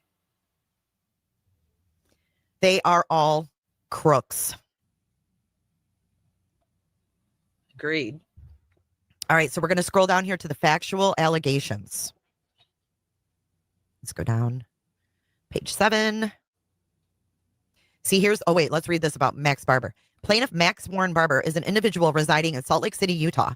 He is the beneficiary and sole trustee of the MSB Trust, which holds legal title to the properties, granting him equitable ownership and standing. Defendant David Knutson is an individual residing in Utah and the principal of the Gravity entities. He is subject to a permanent FTC injunction for predatory lending practices. That guy also owns all of these Gravity fundings, blah, blah, blah. Right here, number 19. This is her dad. Defendant Jameis Melwood Johnson. He also resides in Utah. He's a disbarred attorney and a convicted felon in this district for money laundering, mortgage fraud, and wire and mail fraud. Y'all, the date on this, look. Filed 9/17/2025. Just help a brother out here. I'm shocked. Mary Elizabeth I'm Butler, shocked. welcome to Cooterville. I'm Come on shocked in. by how recent it is, right? Close your legs. Defendant I love Adrian also Isaac Johnson is an individual residing. What Jay did there when someone came at her with the cooter thing and she turns it into like a whole thing for her community. I mean, that's the way to take those kind of people and be like, yeah, it's funny, so I'll take it and use it. Residing in Utah, who acted as the designated straw buyer at the void foreclosure sale. Defendant Jared Anderson is also in Utah. He acted as a successor trustee and knowingly conducted the foreclosure sale in violation of the automatic stay. Look at this. Defendant 1028S 1900E LLC. It's controlled by Jameis and Pace Johnson. They used to take the title from the void sale. Then we have Pace Johnson. He is residing in Utah and an attorney. He formed shell entities and prosecuted the wrongful eviction action. Oh, shit. Oh. Hello, Dr. Vonda Kay. Oh, shit. That's Defendant CR True LLC is another company controlled by Pace and Jameis. Again, here's Pace. Meet Pace Johnson. He's the managing attorney. You forgot. There's Pace. He works with He works with True crime cases. I mean, there's 10 does that You know what I wonder? I wonder if Pace really looks that way, or if Pace has gotten into the Botox jungle with Lauren, because it seems like men nowadays are afraid of aging just as much as women. Named in this lawsuit. What was the date? Thanks, Kelly. I want to say thank you for making it happen. I think it was the 15th, wasn't it? Meet Pace. Why do they all look the same? Like, why does Pace Johnson look like Dastin Doe? Who are these people? Defendants, Karen Salas. That's her. The Utah Mormon, like that, they all kind of look a lot alike. They're blonde hair, blue-eyed. I guess, like, quote unquote, what your typical white beautiful person would look like with the blonde hair, blue eyes. I'm just saying like the society or whatever. I'm not saying it's beautiful, but I'm just saying that they just all have the same look about them. It's crazy.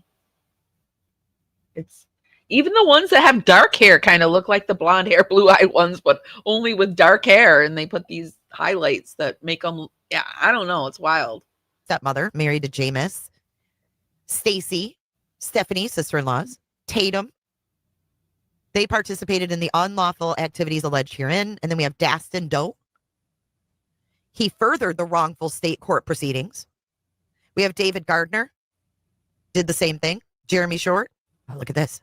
Number 29. How old is Pace? Defendants Does 1 through 10 are individuals or entities whose identities are not yet known to the plaintiff, but who participated in the unlawful conduct alleged herein. Yeah, that's what he changed his name to, was Doe. What? His Doe. name was something totally different before. And then he changed it to Doe. He tried to change his kids' names without permission. Hey, Liz, you look good in green. So, I mean, Lauren's not mentioned in this, but there's 10 people that aren't. Everything's coming out. Is that right, Anna? That's interesting. Hey, Kim. I love my mornings with y'all too. I'm going to go off camera for a few minutes. If you know, you know. Okay, so we've got the does 1 through 10. Could be anybody. Yeah, he meant the doe. All right, so the factual allegations is the part I wanted to get to. The RICO enterprise. The association of all defendants constitutes an association in fact enterprise under USC with an ascertainable structure, a common purpose, and relationships among its associates sufficient to satisfy the standard. The enterprise functions as a continuing unit with a distinct structure, separate from the pattern of racketeering activity. The enterprise's common purpose is to unlawfully acquire equity from distressed property owners through a systematic predatory lending scheme. The scheme follows a specific pattern. You ready? 1. Equity trapping. The enterprise makes loans secured by high equity properties and then records grossly artificially inflated liens. Example, $2.4 million on a $332,000 loan to make it impossible for the owner to refinance through traditional lenders. This is horrible. Forced default. The enterprise then engineers an artificial default by making boomers definitely did things differently, and people don't understand when you say it was the 70s, 80s, and 90s. It was just, you might as well have been in a different country. I get it. I understand. Sudden, extortionate demands for balloon payments and refusing tender payments. C, in instances of bankruptcy fraud, when the property owner, gravity borrower, which is the bank, the gravity is the alternative thing, this financing owned by this guy. When they seek bankruptcy protection, the enterprise's legal representatives utilize fraudulent liens to falsely assert to the court that no equity exists for reorganization. This is not listing Lauren. This is Lauren's family and her lawyers, among other people. Good morning, Ash. Her lawyers, even. But her This lawyers action are aims her to family. lift the automatic stay to facilitate foreclosure or to compel a Chapter 7 liquidation, thereby forcing a sale. In either scenario, the enterprise benefits significantly. Yeah, strong-arming people that are in trouble. It sounds like with their I don't freaking know mortgage. the name for it, but there's those corporations that go in and do that. Is that what's happening here, where they like basically liquidize companies and they buy them out because if they don't, if you don't sell to them, you're going to lose your company anyway. That's what it sounds like. 1, through the trustee's actions and subsequent equity appropriation, or 2, by registering grossly inflated liens on the bankruptcy claims, resulting in a substantial gross profit through a legitimate bankruptcy court decree and Chapter 7 trustee sale of property of the estate. The enterprise maintains a distinct division of labor. A, the bank. That's defendant Knudsen and the Gravity entities. They provide capital and deploy fraudulent loan instruments. B, the operations manager. What's that one that doesn't celebrate Christmas or any of the holiday? Jehovah Witness too. They're I would put them in there as well. Jehovah Witnesses. Is defendant Jameis Johnson, a disbarred Utah, New York attorney from prior criminal enterprise, Hostile coordinates the takeover. unlawful acquisition of properties in the created foreclosure manipulation and straw buyers. This guy didn't learn shit. Her dad did not learn shit. He's still doing the same shit. Why is he out of prison? Lock him up. Fucking constantly frauding people out of their homes, out of their property. Oh, Exactly. I didn't know that she was much older. But her video that I have of her is so fascinating. It's so interesting. She acts very young, so it doesn't surprise me. Bobo Roo. The legal arm is C. Defendants Pace Johnson, Meet Pace, Daston Doe. That's Lauren's fucking joke of an attorney. Daston D's nuts. David Gardner and Jeremy Short to facilitate the scheme by providing legal support, forming shell entities. And an example of the shell are these LLCs used to launder proceeds and abusing the judicial process. So are we surprised that Lauren Matthias did this fucking petty shit? The associates, Karen Salas, Stacy Johnson, Stephanie Johnson, and other individual defendants act at the direction of the leadership to execute specific tasks, such as acting as straw buyers. Adrian Johnson, another brother of Lauren Matthias, carrying out illegal self-help convictions. Self-help convictions. Then we have Salas and Jorgensen aiding and abetting the functions of multiple shell entities, compromising the organization. The enterprise exhibits open-ended continuity, posing a clear threat of continued criminal activity, as the scheme is the defendant's regular way of conducting business. This is demonstrated by defendant's extensive history of utilizing the same MO. Thank you, Flobo. We know way too much about Rico here. But remember, the feds couldn't even get Diddy or Young Thug. Good luck, I say. Thank you, Flobo. I just feel like with Jameis's past, he definitely should be getting in some trouble for this, right?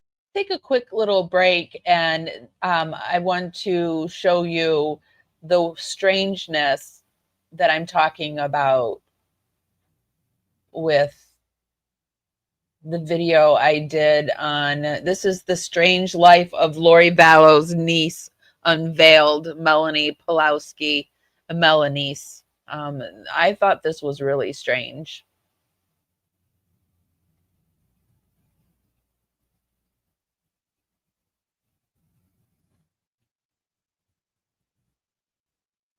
Just want to sing a little song for you, just so you know my affection for you.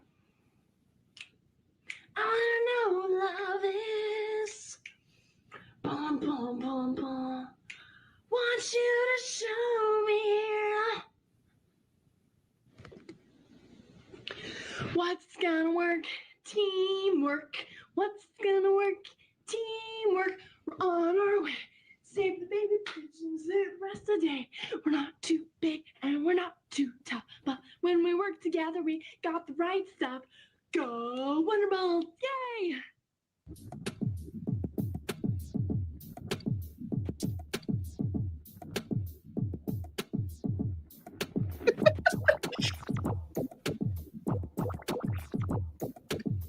Just real immature acting, which there's nothing wrong with it. I like to act immature and have fun, but it just doesn't surprise me.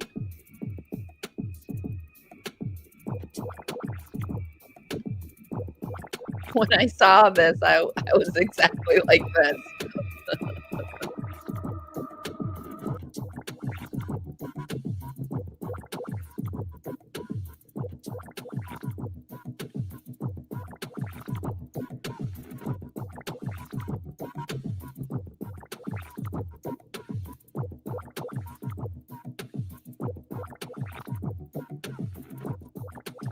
I don't know if they were doing a video tutorial on lifting or what.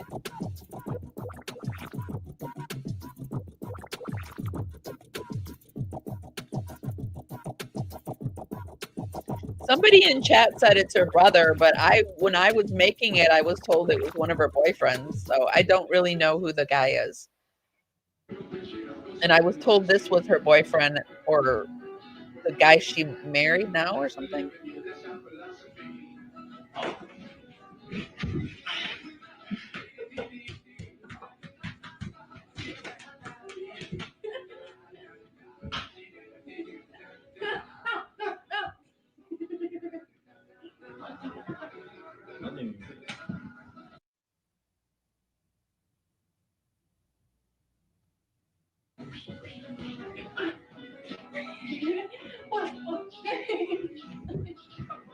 Oh, she's an only child. So I was just told it was her boyfriend. What's gonna work? Teamwork. What's gonna work? Teamwork. We're on our way. Save the baby pigeons the rest of the day. We're not too big and we're not too tough, but when we work together, we got the right stuff. Go Wonderbolt! Yay! Just want you to know it's the real hard without you, and I miss you all the time. Okay, You're so not ever here in my arms. supposedly these are at the end. These are the creepy ones, the creepiest ones, I think. These are supposedly videos that she's sending to a significant other that she's not with. He's away. It's a long distance thing. Arms with me. I miss spooning with you when we get naked and get physical with each other and buying each other new panties. I miss all that, and you're not here to do that anymore, and it's real hard on me. It's real hard. I just cry myself to sleep all the time. So just want to sing a little song for you, just so you know my affection for you. I know love is bum bum bum bum. Want you to show me. I wanna know what love is. This is Melanie's. Need you to show me. I miss you so much, baby. One more thing for you. So that was the video I did a while ago that I put together. It was a bunch of clips on Melanie Pulowski, Melanie's. And we're just taking a quick break so I could show you how strange I think she is. And so, yeah.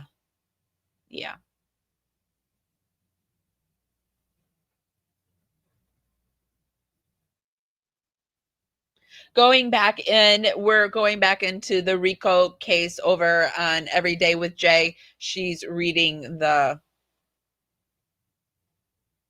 filing. Right?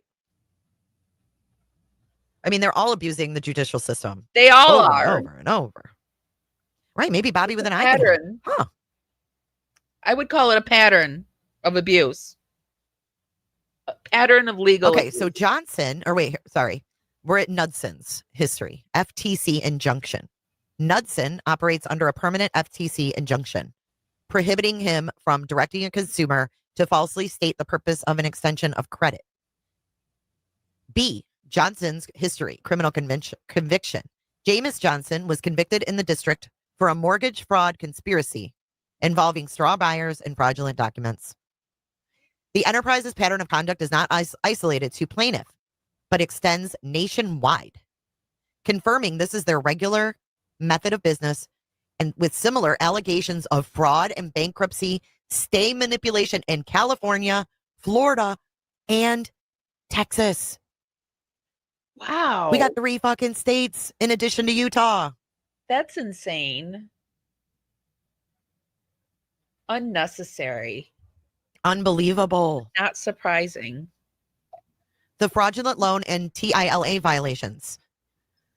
So this dates back to 2022. On or about March 22nd, 2022, Knudsen and the Gravity entities provided a loan to plaintiff with the principal amount of $332,000. The loan was a consumer transaction subject to TILA, as plaintiff For used those that are just joining us, we're going into this RICO case. Lauren's not named in it, Lauren or John, Dr. Jan, but her family and her lawyers are. the funds for personal, family, or household purposes, including renovating his primary residence. Well then.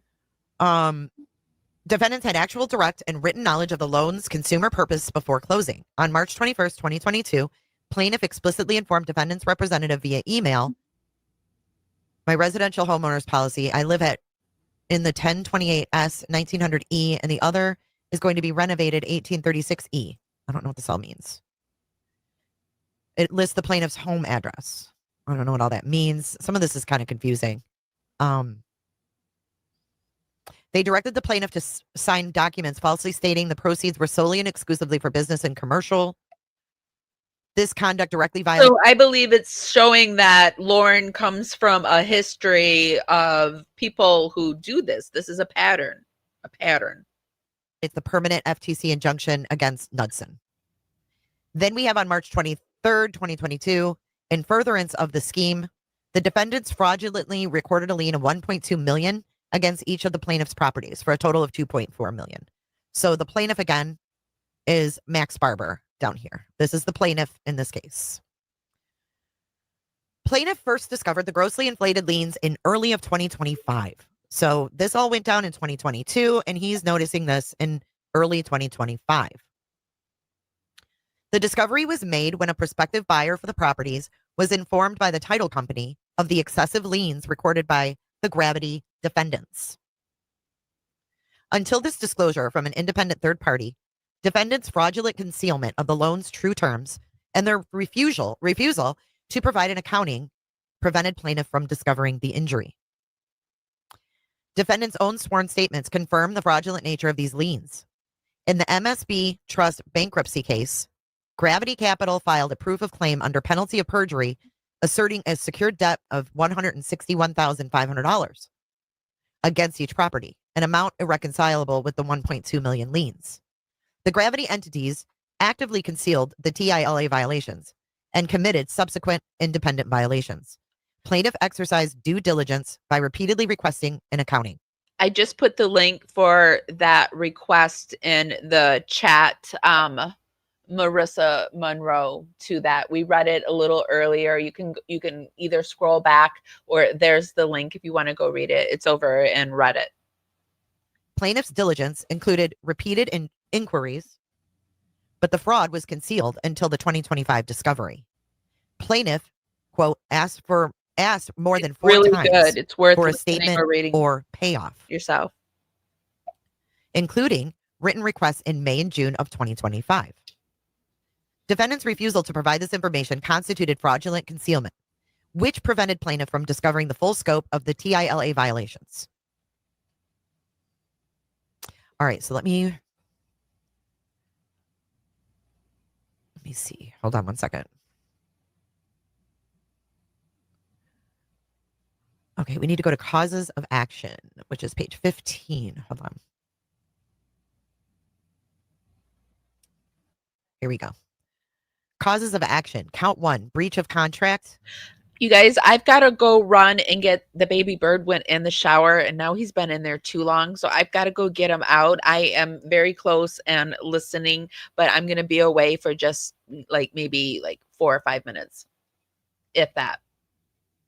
Plaintiff incorporates by reference all preceding paragraphs. The stipulation June 11th order constitutes a valid and enforceable contract as well as a binding court order.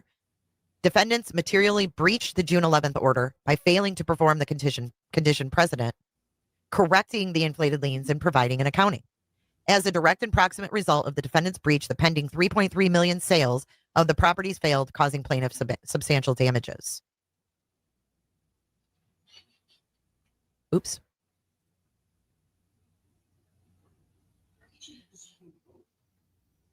Count 3, willful violation of the automatic stay. This is against all the defendants. Violation of RICO Act. Okay, so against individual defendants, Knudsen, J. Johnson, A. Johnson, P. Johnson, Anderson Salas, S.R. Johnson, S.S. Johnson, Jorgensen, Doe, Gardner, and Short. Meet Pace. Pace is involved in a RICO.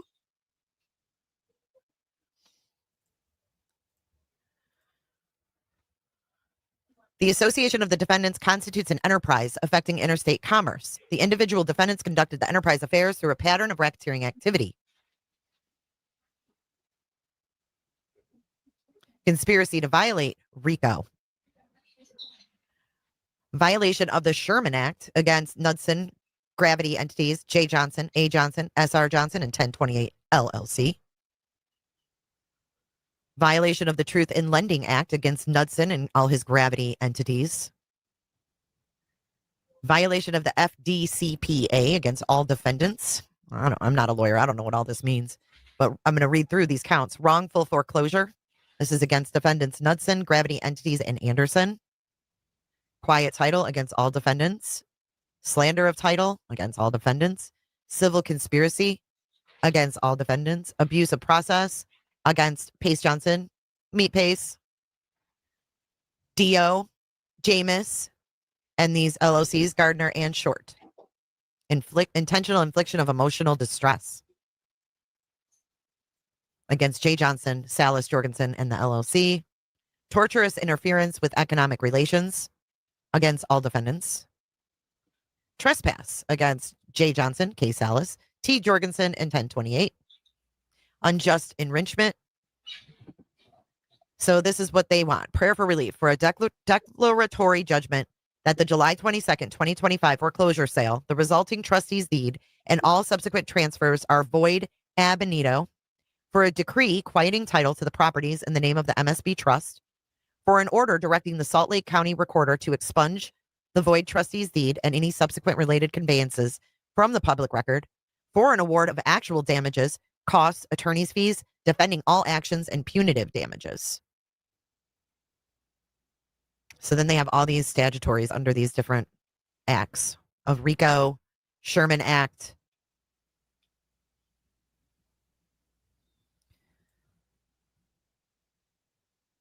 Plaintiff demands a jury trial on all claims and issues so triable. This was filed September 16th, 2025 by Max Barber, and he's pro se. He's doing a RICO pro se. Oh my God. So this is, he's going pro se, this Max Barber, this crypto gold miner person. Gold miner. Is Sleuthy here? Good job on the mustache last night. This is crazy. This is going over. Oh my God, Hidden True Slime, your picture. It's hilarious. This is crazy though, because here's the exhibitees. Declaration of Max. Email to Kenyon Dove. Text messages from L. Horton. Judgment in a criminal case, United States versus Johnson. Dude, I think that's weird, Hutchinson. Hutchinson, what did you say? I wonder, since Lauren's brother Jamie was going to back Hidden True Crime, got into a wreck and passed months later, do you think the law firm who is Lauren's lawyers are part owners of HTC? Funny how HTC is making millions in 5-6 years. Yeah, that's interesting. Oh, man. I remember like hearing Jay talk about it. Seemed odd how fast their rise was, and that you definitely have to have some kind of backing to, make it that. It takes a while. It takes a while, and so that's very interesting to me. Man, Chat GPT. What do you mean, Lauren or Lindsay? They conspired to defraud the guy who got the loan and inflate the loan value. I mean, I must admit, I don't really understand the whole doings of the loan. I just know they're scamming people out of their shit. And he's probably not the only plaintiff. 3 freaking states? Usually, if there's more out there, this will be the dam that opens, like it opens the dam for everyone else. So if we see now, we'll have to keep an eye to see if any more come popping out, because very interesting. Very interesting. Let me go forward.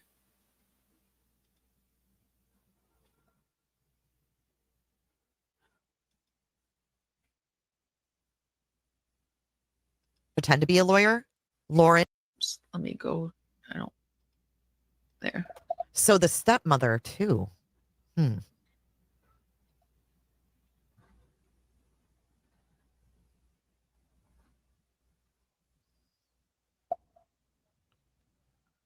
Hold on a second.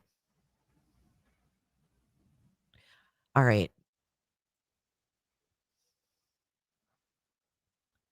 So we can't forget though that there's 10 lawyers. Oh shit.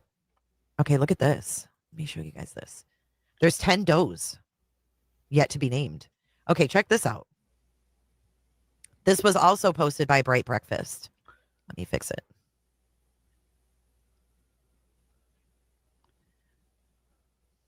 So this right here. Oh, is that what that goes with? Okay, so I have this up.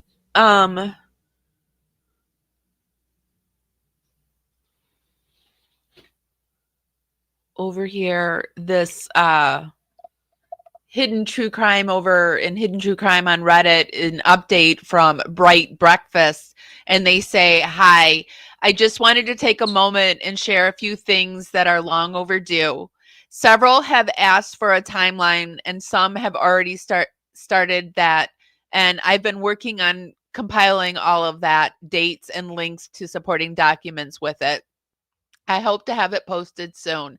More of these receipts I've been working on combing through a few years of my emails and messages, taking notes and redacting portions. My plan and goal remains the same, to share more from those very soon. I believe I found a format that will work well for Reddit. Also, contrast to what HTC attorneys think.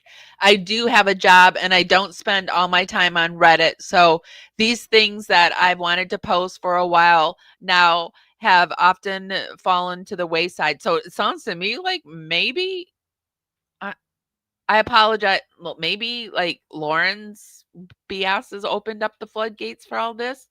I apologize for that.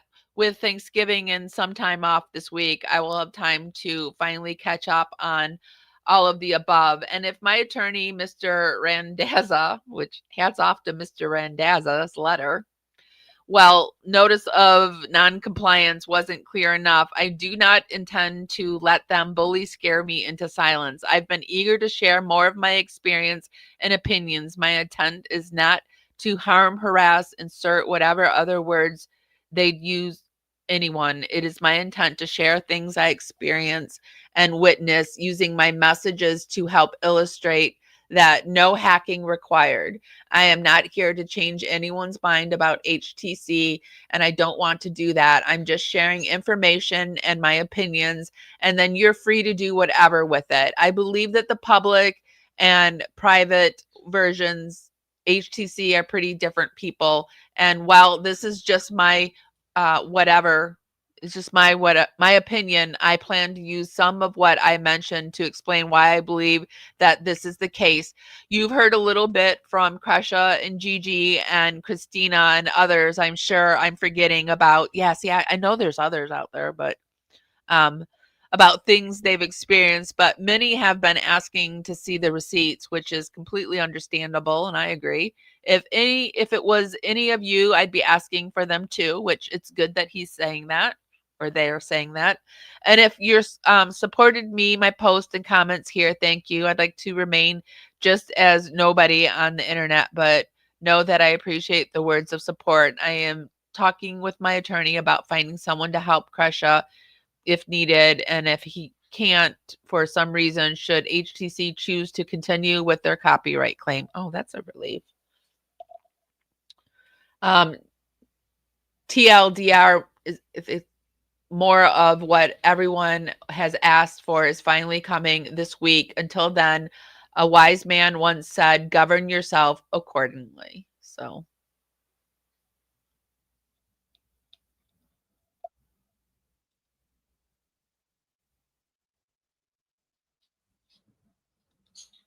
yeah.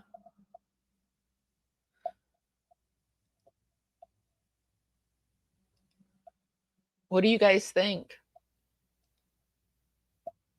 I don't know. Gigi lost her gammy. So I imagine she's struggling, even if she's saying she's fine. I don't know if she said we did look in on Lily from London on TikTok this morning, a little earlier, if you're interested, Stargazer. She's something else over on TikTok. And I put the links in the show notes. But yeah, Gigi lost her gammy. So, and her gammy was her best friend, and she was taking care of her. And so she's probably struggling, I would imagine. Yeah. Yes, Kresha. Yes. So yay.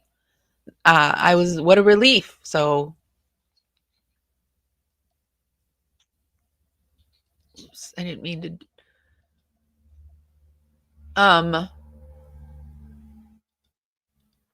For those of us that watched all this unfold on difficult research for years, to be deceived and forced to be silent or else to be attacked when you're watching stealing content and deceiving people, it must have been really hard. But you know, sometimes you do have to bite your tongue, and if you believe in the I believe in the power of God and the universe and energy. And even if you don't believe in God, I like if you're an atheist, you have to admit there is some kind of energy power on Earth. I mean, something pulls and recedes the oceans, and so there are things. I think there's energies that we give off, and I think that sometimes sometimes I just sit on things. I've got things that I'm sitting on from like 4 or 5 years ago, still letting it play out, because I can put things in my back pocket and sit on it for years, and then when the time is right. And sometimes that's just how if you're smart, that's just how you have to play life, because life is about living the game. I think we come here on this planet Earth to learn things, and part of this is, part of learning things is learning how to navigate the human experience. And this is unfortunately, part of the human experience. And so I think that karma is a knocking. It's pounding down their doors. It's banging. It's knocking on the windows. It's coming down the chimney. It's a lot. What is this? I saw Adam Cox talk about Megan, and he said that she wasn't around them as much as she claims. Yeah, I've been hearing I didn't realize that Megan, sorry, I call her Megan all the time. I didn't realize Megan, yeah, I know, poor Gigi. Megan wasn't around Lori as much as she said. But yes. Kresha, did you see where one of the LLCs listed in the RICO has the word hidden in the title? It is interesting. I wonder if they own part of Hidden True Crime. They've just opened up a whole can of worms. My mom raised me to turn the other cheek and take the high road, but the high road is so long, it's painful at times, but I try to pick my battles. That's another thing. You don't have to attend every argument that you're invited to. I love that quote, because you don't. You can pick and choose, because like I said, there's the energy vampires that will try to pick battles with you constantly to keep you weak, to keep your power. A powerful person is a scary person, especially to a weak person or a person that's a bottom feeder feeding off of other people's energy. When you become awake to that, that's terrifying to them, because that means they can no longer have your power. They got to go find another sucker to feed off of. So your mom is right. And we all love Kay anyway. She always comes for what's hers. I always appreciate, Kresha, I always appreciated that even when I mentioned something, you always had my back about Lauren and my rude, offensive comments. I don't know what went on there, but sounds like you had Lauren's number. Been lurking while I work, enjoying the content. Quick FYI,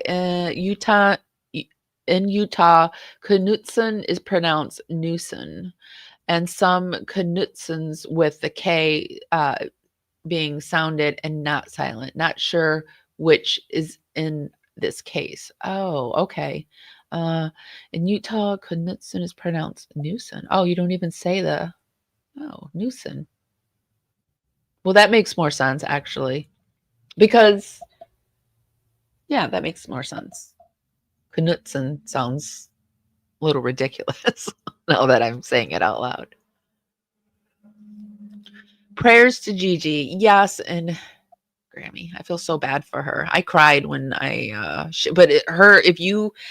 if you can handle those kind of things, she put out a video where she talks about she's with her in her final moments, and it's like, wow, very powerful moments, and it's changed her. It's changed her. She died in her arms. So, but I was at my grandma's side when she passed. I feel a little resentment because we were all around my grandma's side, and my uncle, who he's since passed, so I feel like I can say this now, but he was always like a hoity-toity, like choose me, pick me kind of guy. Like I'm the most important guy in the room. But he was, we were all like, I was looking at my grandma, and then all of a sudden he screams, "She took her last breath." And it startled me. And truly, I was looking at him when she took her last breath. I'm like, geez. I watched her take her last breath. It's weird to be around someone. And then my ex-husband's grandmother, I was there while she was crossing over too. I wasn't there when she took her last breath because it took her like 3 days to finally cross over. But it's like a weird state that they go into. Well, I mean, it was the same both times. I mean, I'm sure it's different with different people, but both the grandmothers that I experienced, their breathing is weird. And but yet they somehow, it feels like they somehow know you're there. It's interesting. I feel like it changed me being in the room with my grandmother when she passed, and this happened in the 90s. I got to be with her in her final days because she was not doing too well and they needed someone to watch over her. And it was the year I graduated from college. And so I really didn't have anything going, but I did not want to live with her, but they were trying to force me to live with her. But I was like, fine, I'll sleep there, but I'm not living there. But anyway, but it got to be too much where she was falling and stuff. And so she finally went into hospital. And then but I remember sitting with my grandma. My grandma Ruby was, her name was Ruby, and they called her Roman Ruby. She was a unique character, and I say unique because that's the nice word to say. She was a unique character, and she was not the typical grandmother, and so she was really pissed off that she was dying. They had kept it from her that she had liver cancer and she was passing away, and she was pissed off because she wasn't ready. She didn't want to die. But as soon as they told her she had cancer, it went like, as soon as she knew she had cancer, she died like within a few weeks. But I just remember sitting outside with her at that same uncle's house, and she was mad, and there was all these beautiful sunflowers around us, and she was telling me how much she loved the sunflowers and how mad she was that she wasn't ready to go. That's what I remember. And so it felt kind of tragic when I was sitting there watching her die, because I wonder, she was like in her 70s. I wonder what she didn't do that made her so mad that it was her time to go. But anyway, I'm sure Gigi's experience was much different because her grandmother was a much different person. And she had a very loving relationship with her grandmother, and her grandmother was her biggest cheerleader. My grandmother told me when I was 13, while we were standing in McDonald's, she took me to, that I would be prettier if I wasn't fat. So that's like much different experience in life. But still, it did change me watching someone cross over and watching their life end there. And as I get closer to that age, I'm not like 70, 80 or whatever, but as I get closer, I do see life through their eyes a little bit more. I do see why older people do what they do sometimes. Because I'm starting to do them. I started off this live saying, I can't stay up to 9:30 at night. But I do wake up early because I can't sleep late. I used to love sleeping late. But anyway, thank you guys for being here. I'm going to contact Kresha, and hopefully I can put together a live where we talk about a little bit more about Mormonism, because like I said, I'm not so convinced that Lauren isn't riding the fence on this situation, and I want to know what you guys think. I did peek over on Jay's channel, and it looks like she is going to be doing a live. Let me move myself. She's got a live that she's going to be doing this afternoon, it looks like. This is on Hidden True Crime, gloats over Dateline and, oh, wait, what? They gloat over Dateline and Keith Morrison. Well, we'll have to be there and check that one out. What the heck? What the actual heck? What the hellio? So that's just one person that I've noticed doing a live today. So go over there and check it out. I'll be across the interwebs today. I hope I see you guys out there. Be sure to give this live a thumbs up for me. Kim, drive safe out there. Thank you so much for being my lady in blue. It's really, really appreciated. I really appreciate you moderating for me. If you want to watch anything that we've viewed during today's live, I will have it linked over in the YouTube show notes. Today, we're coming to you on YouTube, Facebook, and Instagram. Be sure to give me love on the platform that you're viewing us on. I'm going to head out of here, you guys. Thank you for hanging out with me this morning. I'm so glad that these morning lives have been working out for you. Maybe I'll see you tomorrow morning. Who knows? Later today, I'm going to be practicing probably on a new platform. And I don't know. I don't want to like bother you guys. So I'm going to throw it over to a membership, Dragonfly Live, and practice on there. So if you want to come hang out. And speaking of dragonflies, welcome to all the new dragonflies. So good to have you here. Thank you, everyone, for all your super chats and your super stickers and your love. Thank you so much to Jay for donating 5 Parawoman Dragonfly memberships. And thank you so much to Eve in Germany. And welcome, Eve in Germany.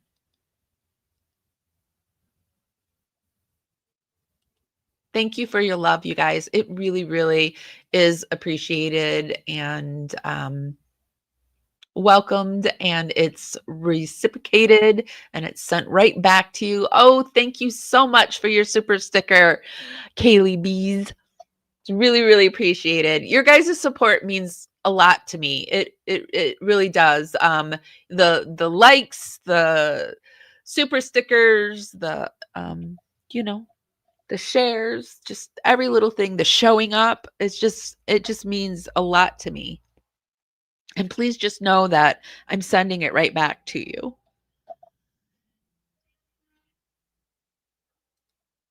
So if nobody's told you this today, and even if they have, I'm still going to tell you guys this. I love you guys so, so much. And I'm going to see you guys next time. Bye, guys. Miss my cue, but I had you for that day. Here in the blue, I'm falling deep into you. Be sure to give this live a thumbs up. Helps me go out into the algorithm party out there. Bring more people back to the party. It's just a free way to help me out. Tonight, and it feels fine, feels fine.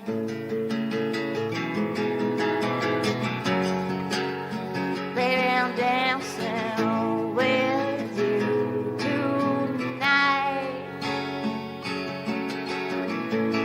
Here in the blue, I'm dancing and falling out, hoping for some time with you.